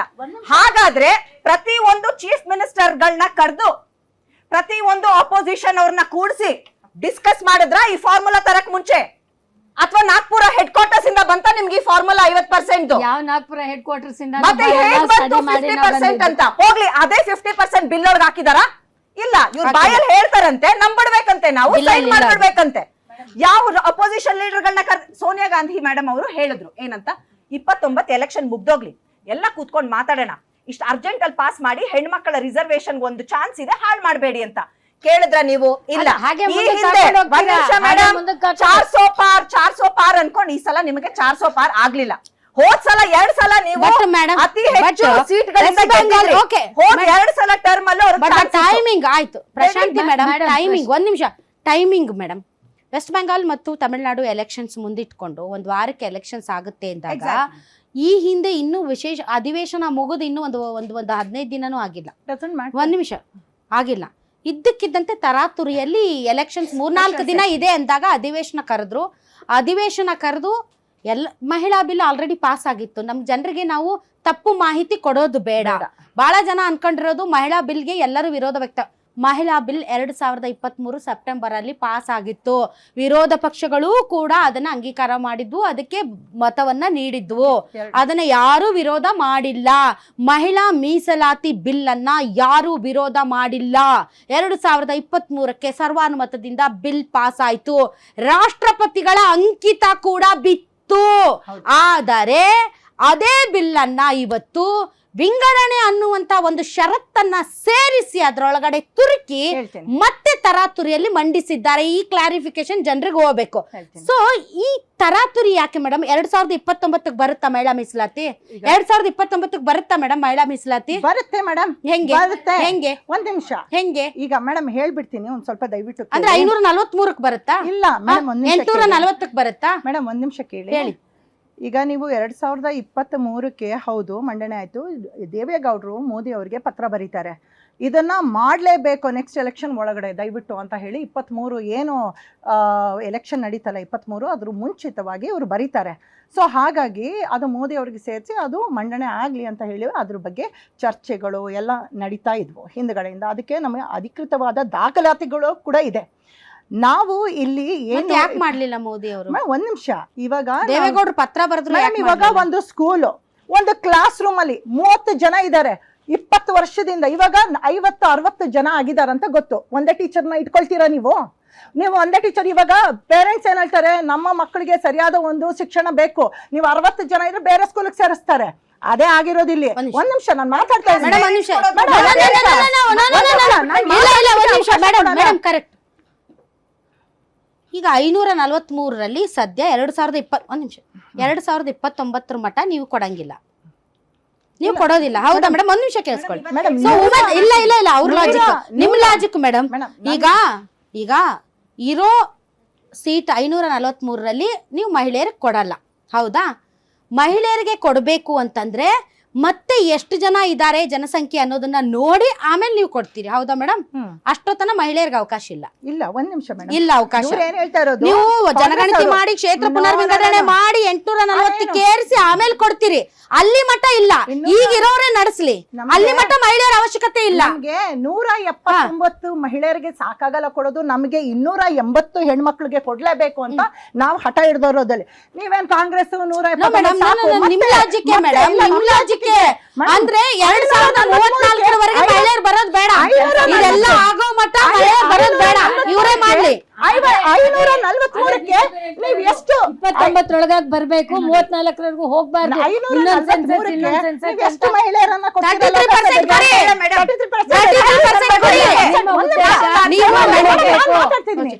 543 ಆದ್ರೂ 33, 800 ಆದ್ರೂ 33, 1000 ಆದ್ರೂ 33 ಮೇಡಮ್. ಬಟ್ ಆದ್ರೆ 543ಕ್ಕೆ 179 ಆಯ್ತು. ಅದೇ 848ಕ್ಕೆ ಮಾಡಿದ್ರೆ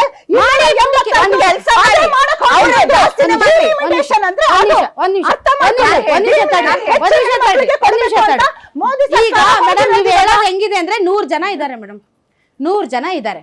ಆ 100 ಜನರಲ್ಲಿ 50 ಜನ ಮಹಿಳೆಯರು ನೀಡ್ರಿ ಅಂತ ನಾವು ಕೇಳ್ತೀವಿ. ನೀವೇನ್ ಹೇಳ್ತೀರಿ? ಇಲ್ಲ, ಇನ್ನೊಂದು 10 ವರ್ಷಕ್ಕೆ 500 ಜನರಲ್ಲಿ ನಾವು 250 ಜನರಿಗೆ ಕೊಡ್ತೀವಿ. ಈಗ ಸದ್ಯ ಇರೋ 50 ಜನ ಮುಂದೆ ಜಾಸ್ತಿ ಕೊಡ್ತೀವಿ, ಈಗ ಕೊಡ್ತೀವಿ. ರಾಜ್ಯಗಳಿಗೆ ಹಾಳು ಮಾಡ್ತೀವಿ, ಎಲ್ಲೆಲ್ಲಿ ನಮ್ಮ ನಾವು ರಾಜ್ಯಗಳಿಗೆ ಕೊಡ್ತೀವಿ. ಲಾಜಿಕ್ಗೆ ಬರ್ತೀನಿ. 76ರಲ್ಲಿ ನಿಮ್ಗೆ ಯೋಗ್ಯತೆ ಇಲ್ಲ ಮಾಡೋದಕ್ಕೆ ಇಂದಿರಾ ಗಾಂಧಿ ಅವರಿಗೆ. ನೀವು ಇವಾಗ 2000 ಇದಕ್ಕೆ ರೆಡಿ ಇಲ್ಲ. ಪ್ರಶ್ನೆ ಕೇಳ್ತಾ ಇದ್ದೀರಾ? ಈಗ ನಾನು ಮಾತಾಡ್ತೀನಿ.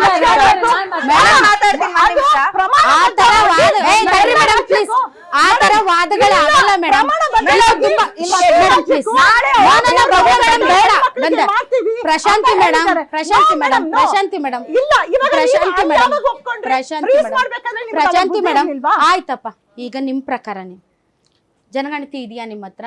ಹೌದು ಮೇಡಮ್, ಇವಾಗ 2011 ಜನಗಣತಿ ಆಧಾರದ ಮೇಲೆ ಮಾಡ್ತಾ ಇರೋದು. ಇವಾಗ ಆ ಜನಗಣತಿ ಆಧಾರದ ಮೇಲೆ ಯಾರು ಮಾತಾಡ್ತಾರೆ ಮೇಡಮ್? ಮೇಡಮ್ 2011ಕ್ಕೆ ಜನಗಣತಿ ಆಗಿದೆ ಮೇಡಮ್, 2021ಕ್ಕೆ ಆಗಬೇಕಾಗಿತ್ತು. ನಿಮ್ಮ ಹತ್ರ ಲೇಟೆಸ್ಟ್ ಮಾಹಿತಿ ಇಲ್ಲ. ಈ 10 ವರ್ಷಗಳಲ್ಲಿ ಎಷ್ಟು ಜನಸಂಖ್ಯೆ ಜಾಸ್ತಿ ಆಗಿದೆ? ನಿಮ್ಗೆ ಜನಸಂಖ್ಯೆ ಆಧಾರದ ಮೇಲೆ ಮಾಡಬೇಕು, ಕರೆಕ್ಟಾಗಿ ಮಹಿಳೆಯರ ರೆಪ್ರೆಸೆಂಟೇಷನ್ ಸಿಗಬೇಕು ಅನ್ನೋದಾದ್ರೆ 10 ವರ್ಷದ್ದು ಹಳೇದು ಇಟ್ಕೊಂಡು ನೀವು ಮಾಡೋಕ್ಕಾಗಲ್ಲ. ಯಾಕಂದ್ರೆ ನಿಮ್ಗೆ ಪಕ್ಕ ಬೇಕು, ನಿಮಗೆ ಮಹಿಳೆಯರು ಕರೆಕ್ಟ್ ಕೊಡ್ಬೇಕು, ನೀವು ಕರೆಕ್ಟ್ ಜನಸಂಖ್ಯೆ ಮೇಲೆ ಕೊಡ್ಬೇಕು. ಹಂಗಾದ್ರೆ 2021 ಅಲ್ಲ, ಎಕ್ಸ್ಟ್ರಾ ಕೊಡ್ಬೇಕು. 2021ರಲ್ಲಿ ನಿಮ್ದು ಆಗಿಲ್ಲ ಮೇಡಮ್, ಮಾಡ್ಬೋದಲ್ಲ? ಹೇಳ್ತೀನಿ. 2011 ಜನಗಣತಿ ನೀವು ಮಾಡಿದ್ರೆ ನಾವೇನು ನಿಮ್ಗೆ 1976 ಕೇಳ್ತಿಲ್ಲ, 2011 ಮಾಡಿ. ಭವ್ಯ ಮಾತಾಡಿ ಪ್ಲೀಸ್ ಮೇಡಮ್ ಏನ್ ಲಾಜಿಕ್ ನಿಮ್ದು? ಲಾಜಿಕ್ ಇಲ್ದಿರ illogical talks I will not entertain please. No ಅಲ್ಲ, ನಿಮಗೆ ಕರೆಕ್ಟ್ ಆದ ಈಗೇನು ಒಂದ್ ನಿಮಿಷ ಮೇಡಮ್, ಕರೆಕ್ಟ್ ಆದ ಫಿಗರ್ಸ್ ನಿಮ್ಮ ಹತ್ರ ಇಲ್ಲ. 10 ವರ್ಷ ಹಳೇದಿದೆ. ಒಂದ್ ನಿಮಿಷ, 10 ವರ್ಷ ಹಳೇದಿದೆ. 10 ವರ್ಷ ಹಳೇದ್ ಇಟ್ಕೊಂಡು ಏನ್ ಮಾಡ್ತೀರಿ? ಏನ್ ಮಾಡ್ತೀರಿ? ಹೊಸದು ಮಾಡಿ. ನೀವು ಬೇಕು ತಾನೇ ಗಣತಿ, ನೀವು ಬೇಕು ತಾನೇ ಸರಿಯಾದ ದತ್ತಾಂಶ ಮಾಡಿ. ಅದನ್ನ ಬಿಟ್ಬಿಟ್ಟು 10 ಈಗ ಮಾಡೋದಕ್ಕೆ ನಿಮ್ಗೆ ಗಣತಿ ಬೇಕು, ಆದ್ರೆ 10 ವರ್ಷದ ಹಿಂದಿಂದ ಬೇಕು, ಲೇಟೆಸ್ಟ್ ಬೇಡ. ಏನಿದು ನಿಮ್ದು ದಂದ? ನೀವು ಕಾಂಗ್ರೆಸ್ ಯಾಕೆ ಮೇಡಮ್ ಬರೀ ಕಾಂಗ್ರೆಸ್ ಕಾಂಗ್ರೆಸ್ ಅಂತೀರಿ? ಇವಾಗಿಂದ ಮಾತಾಡ್ರಿ, ಇವಾಗಿಂದ ಮಾತಾಡ್ರಿ. ಏನ್ ಮಾತಾಡ್ತೀರಿ ಪ್ರಶಾಂತಿ? ನಿಮ್ಗೆ ಗಣತಿನೇ ಬೇಕಲ್ವಾ? ಆಧಾರ ನಿಮ್ ಗಣತಿನೇ ಬೇಕಲ್ಲ? ಲೇಟೆಸ್ಟ್ ಮಾಡಿ 10 ವರ್ಷದ ಹಳೇದ್ ಎದಕ್ ಬೇಕು ನಿಮ್ಗೆ? ಎದಕ್ ಬೇಕು ನಿಮ್ಗೆ? ನಂಬರ್ಸೇ ಬೇಕಲ್ಲ? ಲೇಟೆಸ್ಟ್ ಮಾಡಿ. 2011ಕ್ಕೆ ಮಾಡ್ಬೇಕು, 2021ಕ್ಕೆ ಮಾಡ್ಬೇಕಾಗಿತ್ತು, ಮಾಡಕ್ಕಾಗಿಲ್ಲ. 10 ವರ್ಷದ ಇನ್ಕ್ರೀಸ್ ಆಗಿಲ್ವಾ ಪಾಪ್ಯುಲೇಷನ್? ಆಗಿದೆ ಆಗಿದೆ. ಅದಕ್ಕಿಂತ 10 ವರ್ಷ ಹಿಂದೆ ಎಷ್ಟಿತ್ತು? ಆಗಿದೆ, ಮಾಡ್ರಿ ಮತ್ತೆ. ನೀವ್ ಹೇಳಿ ಎಷ್ಟಿತ್ತು? ಮಾಡಿ. 10 ಎಷ್ಟಾದ್ರೂ ಇರ್ಲಿ. ಹಿಂದೆನೆ ಮೇಡಮ್ ಮಾಡಿ. 10 ವರ್ಷ ನಿಮ್ಗೂ ಗೊತ್ತಿಲ್ಲ, ನಮಗೂ ಗೊತ್ತಿಲ್ಲ 10 ವರ್ಷದಲ್ಲಿ ಪಾಪ್ಯುಲೇಷನ್ ಎಷ್ಟು ಜಾಸ್ತಿ ಆಗಿದೆ ಅಂತ. ಅದಕ್ಕೆ ಹಳೇದೇ ಇಟ್ಕೋತೀರಿ ನೀವು. ಬೇಕು ನಂಬರ್ಸ್ ಅಂದ್ರೆ ಲೇಟೆಸ್ಟ್ ಇಟ್ಕೊಳ್ಳಿ. ಅದಕ್ಕೆ ನೀವು ಬೇಕಾದಾಗ 11 ವರ್ಷದ ಇಟ್ಕೋತೀವಿ, 10 ವರ್ಷದ ಹಿಂದೆ ಇಟ್ಕೋತೀವಿ. ಲಾಜಿಕ್ ಆದ್ರೂ 10 ವರ್ಷದ ಹಿಂದೆ ಇಟ್ಕೊಂಬೇಡಿ. ಈಗ 2011 10 ವರ್ಷ ಅಂದ್ರೆ ಮೇಡಮ್, ಒಂದ್ ವರ್ಷಕ್ಕೆ ಎಷ್ಟು ಮಕ್ಕಳು ಹುಡ್ತಾರ ಗೊತ್ತಾ ನಿಮ್ಗೆ? ಮೇಡಮ್ ಜಿ, ಒಂದ್ ವರ್ಷಕ್ಕೆ ಎಷ್ಟು ಮಕ್ಕಳು ಹುಡ್ತಾರ ಗೊತ್ತಾ ನಿಮ್ಗೆ? ಜನನದ ಪ್ರಮಾಣ ಎಷ್ಟಿದೆ ಗೊತ್ತಾ? ಮತ್ತೆ ನೀವು ಲೇಟ್ ಆಗುತ್ತಲ್ಲ ಇವಾಗ. ಎಲ್ಲ ನೀವೇ ಮಾತಾಡ್ತೀರಿ. ಲೇಟ್ ಆಗುತ್ತೆ ಅಂತೀರಿ, ಜನಗಣತಿ ಬೇಕು ಅಂತೀರಿ. ಮತ ಹಾಕಿದ ಕಾಂಗ್ರೆಸ್ ಮತ್ತು ಇಂಡಿ ಕೂಟಕ್ಕೆ ದೇಶದ ಮಹಿಳೆಯಾಗಿ ನನ್ನ ಧಿಕ್ಕಾರ ಇದೆ. ಹಾಗೂ ನೀವು ಮತ ಹಾಕಿರುವುದು ದೇಶದ ಮಹಿಳೆಯ ವಿರುದ್ಧ ಅನ್ನೋದನ್ನು ನೀವು ಮರಿಬೇಡಿ. ಆದರೆ ಅದಕ್ಕೆ ತಕ್ಕಂತೆ ದೇಶದ ಮಹಿಳೆಯರು ಖಂಡಿತವಾಗಿ ಮುಂದಿನ ದಿನಗಳಲ್ಲಿ ಉತ್ತರ ಕೊಡುತ್ತೇವೆ. ಇವಾಗ 2023ಗೆ ಬಿಲ್ ಪಾಸ್ ಆಗಿತ್ತಲ್ಲ, ಅವ್ರ ಮಹಿಳೆಯರ ಪರ ಅಷ್ಟೊಂದು ಅಭಿಮಾನ ಇದೆ, ಅಷ್ಟೊಂದು ಕಾಳಜಿ ಇದೆ. ಯಾಕೆ 2024ಅಲ್ಲಿ ಇಂಪ್ಲಿಮೆಂಟ್ ಮಾಡ್ಲಿಲ್ಲ? ಅವರು ಮಾಡ್ಬೋದಾಗಿತ್ತು. ಅವ್ರದೇ ಪಕ್ಷ ತುಂಬಾ ಮೆಜಾರಿಟಿಯಲ್ಲಿ ವಿನ್ ಆಗಿತ್ತು, ಸರ್ಕಾರ ಫಾರ್ಮ್ ಮಾಡಿದ್ರು. ಈಗ ಎಲ್ಲ ಮೈತ್ರಿಕೂಟ ಪಕ್ಷನ ಸೇರಿಸ್ಕೊಂಡವ್ರು ಈ ಸಮಯದಲ್ಲಿ ನಮ್ಗೆ ಕಾಂಗ್ರೆಸ್ ಅವ್ರು ಸಪೋರ್ಟ್ ಮಾಡ್ತಾ ಇಲ್ಲ. ಇನ್ನೇನು ಏನ್ ಸೋಷಿಯಲ್ ಮೀಡಿಯಾದಲ್ಲಿ ಪ್ರೊಜೆಕ್ಟ್ ಮಾಡ್ತಾರೆ, ಇನ್ನೇನ್ ಒಂದೇ ಹೆಜ್ಜೆ ಇತ್ತಂತೆ ಮಹಿಳೆಯರಿಗೆ ಹತ್ತದಕ್ಕೆ ಪಾರ್ಲಿಮೆಂಟ್. ಕಾಂಗ್ರೆಸ್ ಅವ್ರು ಹಿಡಿದು ಹಿಂದೆ ಹಾಕ್ಬಿಟ್ರಂತೆ. 2024ಕ್ಕೆ ಹತ್ಬೋದಾಗಿತ್ತಲ್ಲ, ಒಂದ್ ಹೆಜ್ಜೆ ಅಲ್ಲ, ಇನ್ನೂ 4 ಹೆಜ್ಜೆ ಮುಂದೆ ಇಟ್ಟು. ಯಾಕೆ ಹತ್ತಕ್ ಬಿಟ್ಟಿಲ್ಲ ಅವಾಗ ಇದೇ ಬಿಜೆಪಿ ಸರ್ಕಾರ? ಈ ಕಾಂಗ್ರೆಸ್ ಇದಾರಲ್ಲ, ಹಿಂಡಿ ಒಕ್ಕೂಟದ ಯಾರು ಸದಸ್ಯರಿದ್ದಾರೆ ಮೇಡಮ್, ಇದೇ ಮಿಸ್ಟರ್ ಸಮುದಾಯರು ಸಮಾಜವಾದಿ ಪಾರ್ಟಿ ನಾಯಕರಾದಂತಹ ಮುಲಾಯಂ ಸಿಂಗ್ ಯಾದವ್ ಅವರು ಹೆಣ್ಮಕ್ಳ ಬಗ್ಗೆ ಏನ್ ಮಾತಾಡಿದ್ದಾರೆ? ಓ ಲೋಗ್ ಲಿಫ್ಟಿಕ್ ಲಗಾಕೆ ಹಾಕೆ ಇದರ್ ಬೇಟಾ ತೋ ಹಮ್ ಲೋಗ್ ಕ್ಯಾ ಕರೆ ಅಂದ್ರು. ಅದನ್ನೆಲ್ಲ ಇದೇ ಲಲ್ಲು ಪ್ರಸಾದ್ ಯಾದವ್ ಅವ್ರು ಹೇಳಿದ್ರು, ರೋಡ್ ಮೇ ನಾಚನೆ ವಾಲಾ ಲೋಗ್ ಹಾಕೆ ಸದನ್ ಮೇ ಬೇಟಾ ತೋ ಕ್ಯಾ ಕರು. ಅವರ ಮಹಿಳಾ ವಿರೋಧಿ ಅಲ್ಲಿಂದ ಸ್ಟಾರ್ಟ್ ಆಗಿದೆ. ಅದೇ ಸಿ.ಟಿ. ರವಿ ಅವರು ಅದೇ ಆ ಸಭೆಯಲ್ಲಿ ಕುತ್ಕೊಂಡು ಹೆಣ್ಮಕ್ಳ ಬಗ್ಗೆ ಮಾತಾಡ್ದಾಗ ಎಲ್ಲೋಗಿದ್ರು ಮೇಡಮ್ ಇವರು? ಅದೇ ಮುನಿರತ್ನಂ ಅವರು ಅದೇ ಹೆಣ್ಮಕ್ಳಿಗೆ ಮೋಸ ಮಾಡಿದಾಗ ಎಲ್ಲೋಗಿದ್ರು ಇವ್ರು ಕೇಳಕ್ಕೆ? ಇವಾಗ ಅದೇ ಮೀಸಲಾತಿ ಕೊಡಕ್ಕೆ ಕೇಳಕ್ಕೆ ಅಧಿಕಾರ ಇಲ್ವಾ? ನಾವು ಮಾತ್ರ ಕಾಂಗ್ರೆಸ್ ಅವ್ರು ಮಾತ್ರ ಪ್ರತಿಭಟನೆ ಮಾಡ್ಬೇಕು, ಹೆಣ್ಮಕ್ಳಿಗೆ ಮೀಸಲಾತಿ ಬೇಕು ಅಂತ ಅವ್ರಿಗೆ ಪ್ರತಿಭಟನೆ ಮಾಡಕ್ಕೆ ಅವ್ರು ಯಾರು ಹೆಣ್ಮಕ್ಳೇ ಇಲ್ವಾ? ಬಿಜೆಪಿ ಸರ್ಕಾರದಲ್ಲಿ JDS ಅಲ್ಲಿ ಯಾರು ಇಲ್ವಾ? ಮಹಿಳಾ ಮೀಸಲಾತಿಗೆ 33% ಕಾಂಗ್ರೆಸ್ ಅವರು ವಿರೋಧ ಮಾಡ್ತಾ ಇದ್ದಾರೆ ಅಂತ ಹೇಳ್ತಾ ಇದ್ದಾರೆ ಮೇಡಮ್. ದಯವಿಟ್ಟು ಮೀಸಲಾತಿನ ಒಂದೇ ತಗೊಬನ್ನಿ, ಮಧ್ಯೆ ಯಾಕೆ ಸೇರಿಸಿದ್ದಾರೆ ಮರಿ ವೆಂಕಟಣ್ಣ? ಇವತ್ತೇ ತನ್ನಿ ಮೇಡಮ್, ನಮ್ಮವರೆಲ್ಲ ಸೈನ್ ಮಾಡಿ ನಾವೆಲ್ಲ ಖುಷಿ ಪಡ್ತೀವಿ. ಇದನ್ನ ಅರ್ಥ ಮಾಡ್ಕೊಳ್ಳಿ, ಎಲ್ಲಾ ಮಹಿಳೆಯರು ದಯವಿಟ್ಟು ಅರ್ಥ ಮಾಡ್ಕೋಬೇಕು. ಕಾಂಗ್ರೆಸ್ ಅವ್ರು ಮಾಡ್ತಿದ್ದಾರೆ, ಅವ್ರು ಮಾಡ್ತಿದ್ದಾರೆ ಅಂತ ಅಲ್ಲ ಮೇಡಮ್. ಸೋನಿಯಾ ಗಾಂಧಿ ಅವರು ತಂದ್ರು, ಇವ್ರು ಹೇಳ್ತಾರೆ ಇಂದಿರಾ ಗಾಂಧಿ ಅವರ ಅವಾಗ ಏನ್ ಮಾಡ್ತಿದ್ರು ಅಂತ. ಎಲ್ಲರಿಗೂ ಕೊಟ್ರಲ್ವಾ?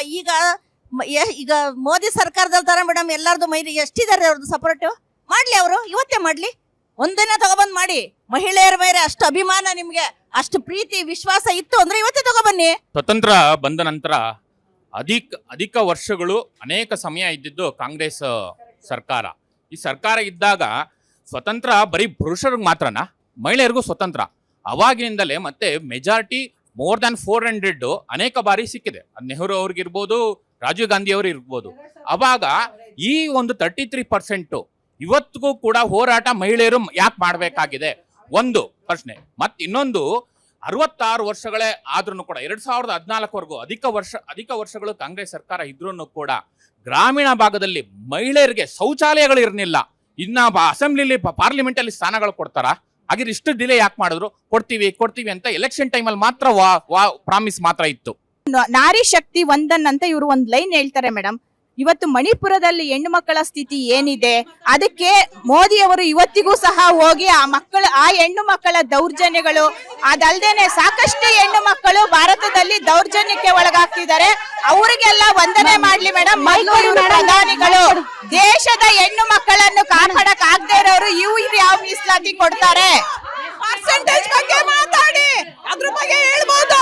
ನಿಮ್ದು ಮಹಿಳಾ ಮೀಸಲಾತಿ ಬಗ್ಗೆ ಮಾತಾಡಿ, ಭಾಷಣ ಮಾಡೋ ಪರ್ಸೆಂಟೇಜ್ ಬಗ್ಗೆ ಮಾತಾಡ್ತೀರಾ? ಲಿಪ್ಸ್ಟಿಕ್ ಅನ್ನು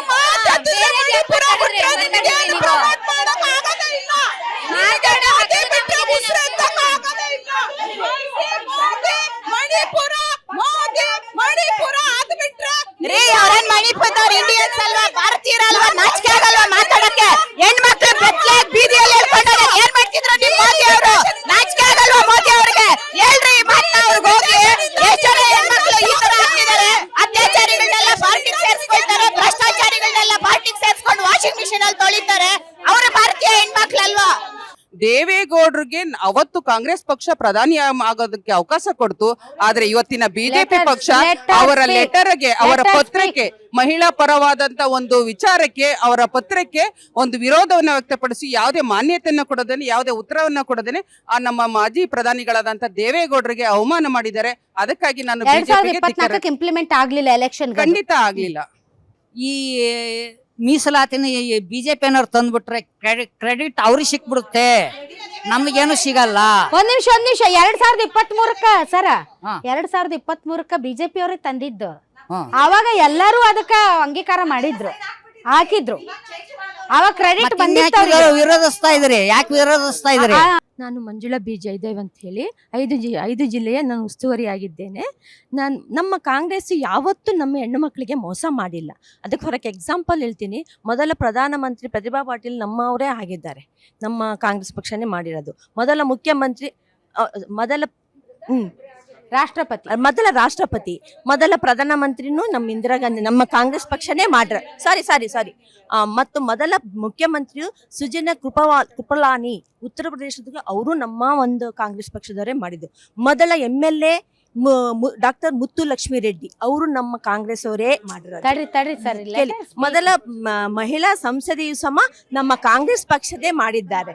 ಹಾಗಿದ್ದಾಗ 1952 ಅಲ್ಲಿ ನಮ್ಮ 22 ಮಹಿಳೆಯರನ್ನ ಅವರು ಸೆಲೆಕ್ಟ್ ಮಾಡಿ ಕಳಿಸಿದರು. ಅಂತರು ನಮ್ಮ ಹೆಣ್ಣು ಮಕ್ಕಳ ಬಗ್ಗೆ ಹೆಂಗೆ ಆಪೋಸ್ ಮಾಡಕ್ ಈಗ 800 ಸೀಟ್ಗೆ ಹೆಣ್ಮಕ್ಳಿಗೆ ಅವಕಾಶಗಳು ಜಾಸ್ತಿ ಸಿಗ್ತವೆ ಅಂತ ಅಭಿಪ್ರಾಯ ಆಲ್ರೆಡಿ ನಮ್ಮ ಬಿಜೆಪಿ ಸರ್ಕಾರ ಪ್ರೂವ್ ಮಾಡಕ್ ಹೊರಟಿದೆ. ಆದ್ರೆ ನೀವೇನ್ ಮಾಡಕ್ ಹೊರಟಿದ್ದೀರಾ? ಅದನ್ನ ಹಿಂದೆ ತೆಗಿತಾ ಇದ್ದೀರಾ, ಮತ್ತೆ ಅದಕ್ಕೆ ವಿರೋಧ ಮಾಡ್ತಾ ಇದ್ದೀರಾ. ಈ 543 ಸೀಟಲ್ಲಿ ಈ ಜುಲೈನಲ್ಲಿ ನಡೆಯುವ ಮಳೆಗಾಲದ ಅಧಿವೇಶನದಲ್ಲೇ ನಮಗೆ 33% ಬಿಲ್ ಪಾಸ್ ಆಗೋ ರೀತಿಯಲ್ಲಿ ಈ ನಾಟಕಗಳು ಏನ್ ಮಾಡ್ತಾ ಇದ್ದಾರೆ ಈ ಮೋದಿ ಸರ್ಕಾರ, ಅದೆಲ್ಲ ಮಹಿಳೆಯರಿಗೆ ಸ್ವಲ್ಪ ಎಜುಕೇಟ್ ಮಾಡಿ ಈ ರೀತಿ ಕನ್ಫ್ಯೂಸ್ ಮಾಡ್ತಾ ಇದ್ದಾರೆ. ಈ ಬಿಜೆಪಿ ಸಂಸರಿದಿರಲ್ಲ, ಅಮಾವಾಸ್ಯೆ ತೇಜಸ್ವಿ ಸೂರ್ಯ, ಆ ಮನುಷ್ಯನೇ ಹೇಳಿದ್ದು ಈ GBA ಇದಕ್ಕೆ ತಂದಿಬಿಟ್ರು. GBA ಡಿಮಿಲಿಟೇಷನ್ ಮಾಡಿದ್ದಾರೆ. ಈ ಮೋದಿ ಅವ್ರು ತಂದಿರ್ತಕ್ಕಂಥ ಡಿಲಿಮಿಟೇಷನ್ ಜೊತೆಗೆ ಈ GBA ಕನೆಕ್ಟ್ ಮಾಡಿ ಜನರಿಗೆ ಕನ್ಫ್ಯೂಷನ್ ಮಾಡ್ತಾ ಇದ್ದಾರೆ. ಅಷ್ಟು ದೂರ ಹೋಗೋದು ಬೇಡ. ನೆಕ್ಸ್ಟ್ ಚಳಿಗಾಲದ ಅಧಿವೇಶನದಲ್ಲಿ 543ಕ್ಕೆ ಮಾಡಿ, ಅದಾದ್ಮೇಲೆ ನೀವು ಜಾತಿ ಗಣತಿ ಮಾಡ್ತಿರೋ, ಜನಗಣತಿ ಮಾಡ್ತಿರೋ ಮಾಡಿ ಅದ್ರ ಬಗ್ಗೆ ನಾವು ಸಂಸತ್ನಲ್ಲಿ ಚರ್ಚೆ ಮಾಡೋಣ. ವಯಾ ಮೀಡಿಯಾ ಎಲ್ಲ ರಾಜ್ಯಗಳಿಗೂ ಕೂಡ ಅನುಕೂಲವಾಗುವಂತಹ ಮತ್ತು ಬೆನಿಫಿಟ್ ಆಗುವಂತಹ ರೀತಿಯಲ್ಲಿ ಚರ್ಚೆ ಮಾಡಿ ಒಂದು ಸೊಲ್ಯೂಷನ್ ಅನ್ನು ಕಂಡುಕೊಂಡು ಸೀಟ್ ಜಾಸ್ತಿ ಮಾಡೋದು, ಎಷ್ಟು ಮಾಡೋದು, ಯಾವ ಅನುಪಾತದಲ್ಲಿ ಯಾವ್ಯಾವ ರಾಜ್ಯಗಳಲ್ಲಿ ಎಷ್ಟೆಷ್ಟು ಜಾಸ್ತಿ ಮಾಡೋದು ಅನ್ನೋದ್ರ ಬಗ್ಗೆ ಚರ್ಚೆ ಮಾಡಿ ಒಂದು ನಿರ್ಧಾರ ತಗೊಳ್ಳೋಣ. ಅವಾಗ 800 ಮಾಡಿದ್ರು, 900 ಮಾಡಿದ್ರು, ಮತ್ತೆ ಅಮೆಂಡ್ಮೆಂಟ್ ತಂದು ಮತ್ತೆ ಮಾಡಿ. ಈಗ ಸದ್ಯಕ್ಕೆ 543ಕ್ಕೆ ಮಾಡಿ. ಅದನ್ನು 543ಕ್ಕೆ ಮಾಡಲಾರ್ದೆ ವಿಂಗಡಣೆ ಮಾಡ್ತೀವಿ, ಗಣತಿ ಮಾಡ್ತೀವಿ, ಅದು ಮಾಡ್ತೀವಿ ಅಂತ ಪ್ರೊಲಾಂಗ್ ಮಾಡಬೇಡಿ. Fair enough madam. ಈಗ ನಾವು ಅದೇ ಹೇಳ್ತಾ ಇರೋದು, ಜಾತಿ ಗಣತಿ ಆಗ್ಲಿ ಆಮೇಲೆ ಮುಂದುವರ್ಸ್ರಿ ಅಂತಂದ್ರೆ ನಾವ್ ಇನ್ನೆಷ್ಟು ವರ್ಷ ಕಾಯ್ಬೇಕು? ಇಷ್ಟು ವರ್ಷ ಮಹಿಳೆಯರು. ಒಂದ್ ನಿಮಿಷ ಬರ್ತೀನಿ. ಜಾತಿ ಗಣತಿ ನಂತರ ಹೆಚ್ಚಿಸಿ ಅಂತ ಹೇಳಿದ್ರು. ಇಲ್ಲ ಅಂದ್ರೆ ನಮ್ಮ ದಕ್ಷಿಣ ಭಾರತಕ್ಕೆ ಅನ್ಯಾಯ ಆಗತ್ತೆ ಅಂತ ಹೇಳಿದ್ರು. ಆಗ್ಲಿಂದ ಅದನ್ನೇ ಹೇಳೋಕೆ ನಾವು ಪ್ರಯತ್ನ ಪಡ್ತಾ ಇದ್ದೀವಿ, ನಮ್ಮ ಸಂಸದರು ಹೇಳೋಕೆ ಪ್ರಯತ್ನ ಪಡ್ತಾ ಇದ್ದಾರೆ. ಆದರೆ ಇವ್ರು ಹೇಳ್ತಾ ಇದ್ದಾರೆ ಅನ್ಯಾಯ ಆಗತ್ತೆ ಕರ್ನಾಟಕಕ್ಕೆ ಅಂತ. ಜಾತಿ ಗಣತಿ ಮುಗಿದ ಮೇಲೆ ಅಥವಾ ಪಾಪ್ಯುಲೇಷನ್ ಸೆನ್ಸಸ್ ಆದಮೇಲೆ, ಜನಗಣತಿ ಆದ ಮೇಲೆ ನೀವೇ ಹೇಳಿದ್ದೀರ ನಾರ್ತ್ ಇಂಡಿಯಲ್ಲಿ ಜಾಸ್ತಿ ಆಗುತ್ತೆ, ಹಿಂದಿ ರಾಜ್ಯಗಳಲ್ಲಿ ಜಾಸ್ತಿ ಆಗುತ್ತೆ ಅಂತ, ಪ್ರಾಬಲ್ಯ ಇರುವಂಥ ರಾಜ್ಯಗಳಲ್ಲಿ. ಸೆನ್ಸಾಸ್ ಆದ್ಮೇಲೆ ಇನ್ನೂ ಜಾಸ್ತಿ ಅದ್ರ ಆಗುತ್ತೆ. ಬಗ್ಗೆ ಚರ್ಚೆ ಎಲ್ಲಿ ನಡಿಬೇಕು ಮೇಡಮ್? ಒಂದ್ ನಿಮಿಷ, ಚರ್ಚೆ ಎಲ್ಲಿ ನಡಿಬೇಕು? ಅದಕ್ಕೋಸ್ಕರ ಈಗ ಒಟ್ಟಾರೆ ನಡಿಬೇಕಲ್ಲ ಮೇಡಮ್? ಎಲ್ಲಾ ನೀವು ರಾಜ್ಯಗಳು ಸುಮ್ಮನೆ 50% ಜಾಸ್ತಿ ಮಾಡಿ ಚರ್ಚೆ. ಒಂದ್ ನಿಮಿಷ ಮೇಡಮ್, ಮೇಡಮ್ ಚರ್ಚೆಗಳು ಎಲ್ಲಿ ನಡಿಬೇಕು ನಾನು ಮೇಡಮ್? ಕೇಳಿದ್ರೆ ನಾನು ಉತ್ತರ ಹೇಳ್ಬಿಡ್ತೀನಿ, ಆಮೇಲೆ ನೀವು ಕೇಳಿ. ನಾನು ಬೇಡ ಅಂತ ಹೇಳೋದಿಲ್ಲ. ಇದ್ರ ಪ್ರಕಾರ ಹೋದರೆ ಇನ್ನೂ ಹೆಚ್ಚು ದಕ್ಷಿಣ ಭಾರತಕ್ಕೆ ಅನ್ಯಾಯ ಆಗುತ್ತೆ, ಉತ್ತರಕ್ಕೆ ಜಾಸ್ತಿ ಆಗುತ್ತೆ. ಹಾಗಾಗಿ ನೋಡಿ, ಆ ಥರ ಸೆನ್ಸಸ್ ಪ್ರಕಾರ, ಜನಗಣತಿ ಪ್ರಕಾರ ಹೋದರೆ ನಮ್ಗೆ ಇನ್ನೂ 1 ಸೀಟ್ 2 ಸೀಟ್ ಕಡಿಮೆ ಆಗಿಬಿಡುತ್ತೆ. ಕರ್ನಾಟಕ, ಆಂಧ್ರ ಪ್ರದೇಶ, ತಮಿಳ್ನಾಡು, ಕೇರಳಗಂತೂ ಇನ್ನೂ ಅನ್ಯಾಯ ಆಗುತ್ತೆ. ಅದೇ ಈ ಥರ ಒಟ್ಟಾರೆ ಈಗಿರೋ ರಿಸರ್ವೇಷನ್ ಏನು ಇದೀವಿ ಸೀಟ್ಸ್, ಅದರಲ್ಲಿ 50% ಜಾಸ್ತಿ ಮಾಡಿದಾಗ ನಮ್ಮ ದಕ್ಷಿಣದ ರಾಜ್ಯಗಳಿಗೆ ಅನುಕೂಲ ಆಗುತ್ತೆ. ಈಗ ದಕ್ಷಿಣದ ರಾಜ್ಯಗಳು ಒಪ್ಕೋತಾ ಇಲ್ಲ 840ಕ್ಕೆ, ಯಾಕಂದ್ರೆ ಅವ್ರಿಗಂತೂ ಭಾವನೆ ಇದೆ ಅನ್ಯಾಯ ಆಗುತ್ತೆ ಅಂತ. ಒಂದ್ ನಿಮಿಷ, ಅವ್ರನ್ನ ಓವರ್ ರೂಲ್ ಮಾಡಿ ನೀವು ಮಾಡಕ್ಕಾಗಲ್ಲ. ಒಕ್ಕೂಟ ವ್ಯವಸ್ಥೆಯಲ್ಲಿ ಪ್ರತಿಯೊಂದು ರಾಜ್ಯಕ್ಕೂ ವಾಯ್ಸ್ ಇದೆ.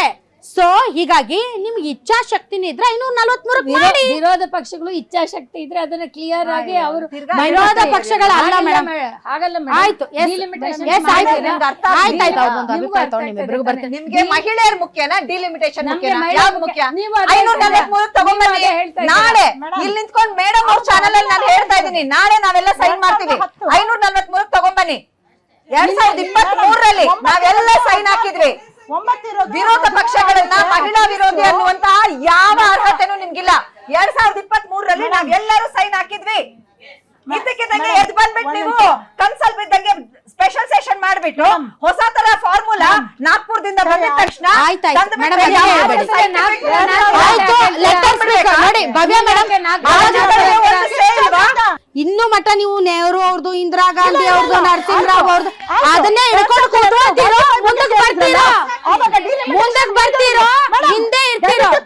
2002 ವಾಜಪೇಯಿ ಡಿಲಿಮಿಟೇಷನ್ಗೆ ಮುಂದೂಡಿದ್ರಲ್ಲ, ಇವ್ರ ಸಹಿ ಹಾಕಿದ್ರು. ಮೇಡಮ್ ಅವರೇ, ಪ್ರಶಾಂತಿ ಅವರೇ, ಪ್ರಶಾಂತಿ ಅವರೇ, ಡ್ರಾಮಾ ಮಾಡ್ತಾ ಇದ್ದೀರಾ? 2002 ವಾಜಪೇಯಿ ಮುಂದೂಡಿದ್ರಲ್ಲ ಡಿಲಿಮಿಟೇಷನ್ ಮಾಡ್ತೀನಿ ಅಂತ ಸಹಿ ಹಾಕ್ತವ್ರು. ಸಹಿ ಹಾಕ್ತವ್ರು ಯಾರು ಹೇಳಿ? ಇದು 2000 ಡ್ರಾಮಾ ಮಾಡ್ತಾ ಇದ್ದಾರೆ ಕಾಂಗ್ರೆಸ್ ಅವರು. ಪ್ಲೀಸ್ ಇದನ್ನೆಲ್ಲ ಮಾತಾಡ್ಬೇಡಿ. ಸೈನ್ ಹಾಕಿದ್ರಿ ನೀವು. ಬೇಡ ಅಂತ ಸೈನ್ ಹಾಕಿದ್ವಿ. ಇವತ್ತು ಬೇಡ ಅಂತಿದೀವಿ. ಇವತ್ತು ನಾವು ಇವತ್ತು ಬೇಡ ಅಂತಿದೀವಿ. ಮಾಡಿ 500 ಯಾಕೆ?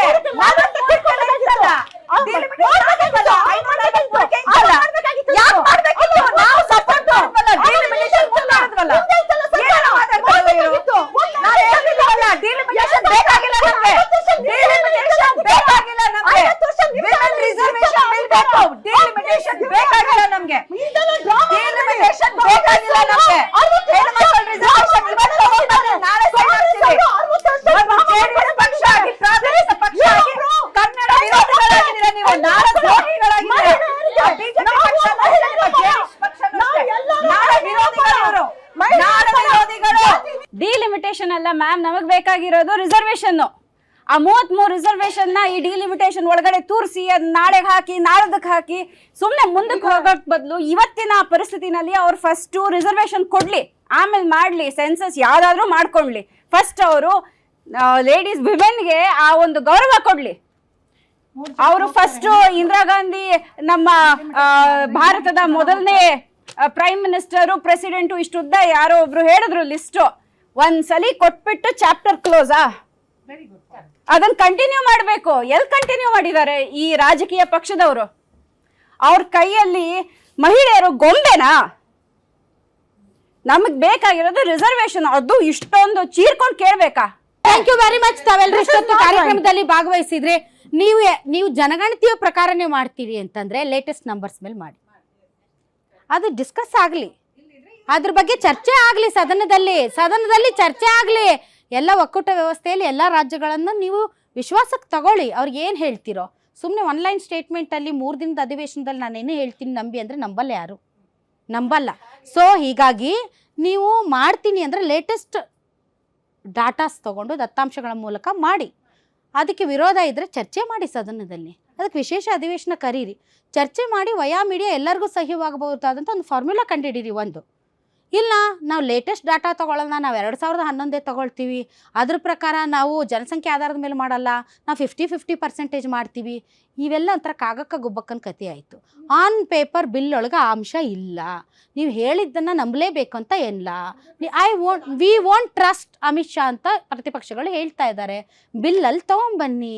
ಸೈಂಟಿಫಿಕ್ ವೇಯಲ್ಲಿ ಮಾಡೋದಿದ್ರೆ ಮಾಡಿ, ದತ್ತಾಂಶಗಳ ಆಧಾರದ ಮೇಲೆ ಮಾಡೋದಿದ್ರೆ ಮಾಡಿ, ಕರೆಕ್ಟಾಗಿ ಮಾಡಿ ಚರ್ಚೆ ಮಾಡಿ, ದಕ್ಷಿಣದ ರಾಜ್ಯಗಳನ್ನು ವಿಶ್ವಾಸಕ್ಕೆ ತೆಗೆದುಕೊಳ್ಳಿ. ಈಗ 840 ಅಂತ ಇಟ್ಟು ನೀವು ಈ ಬಿಲ್ಲನ್ನು ಪಾಸ್ ಮಾಡಲಿಲ್ಲ, 543 ಒಪ್ಕೊಂಡಿರೋದನ್ನು ನೀವು ಇಲ್ಲ ನಾವು 840 ಮಾಡ್ತೀವಿ ಅಂದರೆ 543 ಒಪ್ಕೊಂಡವರು ಯಾಕೆ ಒಪ್ಕೋತಾರೆ? ಸೊ ಇದೆಲ್ಲ ಮೆಸ್ಸಪ್ ಮಾಡಿ ಕೂತಿದೆ ಆಡಳಿತ ಪಕ್ಷ ಮತ್ತು ವಿರೋಧ ಪಕ್ಷ. ಇಲ್ಲಿ ಹಕ್ಕು ಅಧಿಕಾರ ಕಳ್ಕೊಂಡಿರೋದು ಮಾತ್ರ ಮಹಿಳೆಯರು.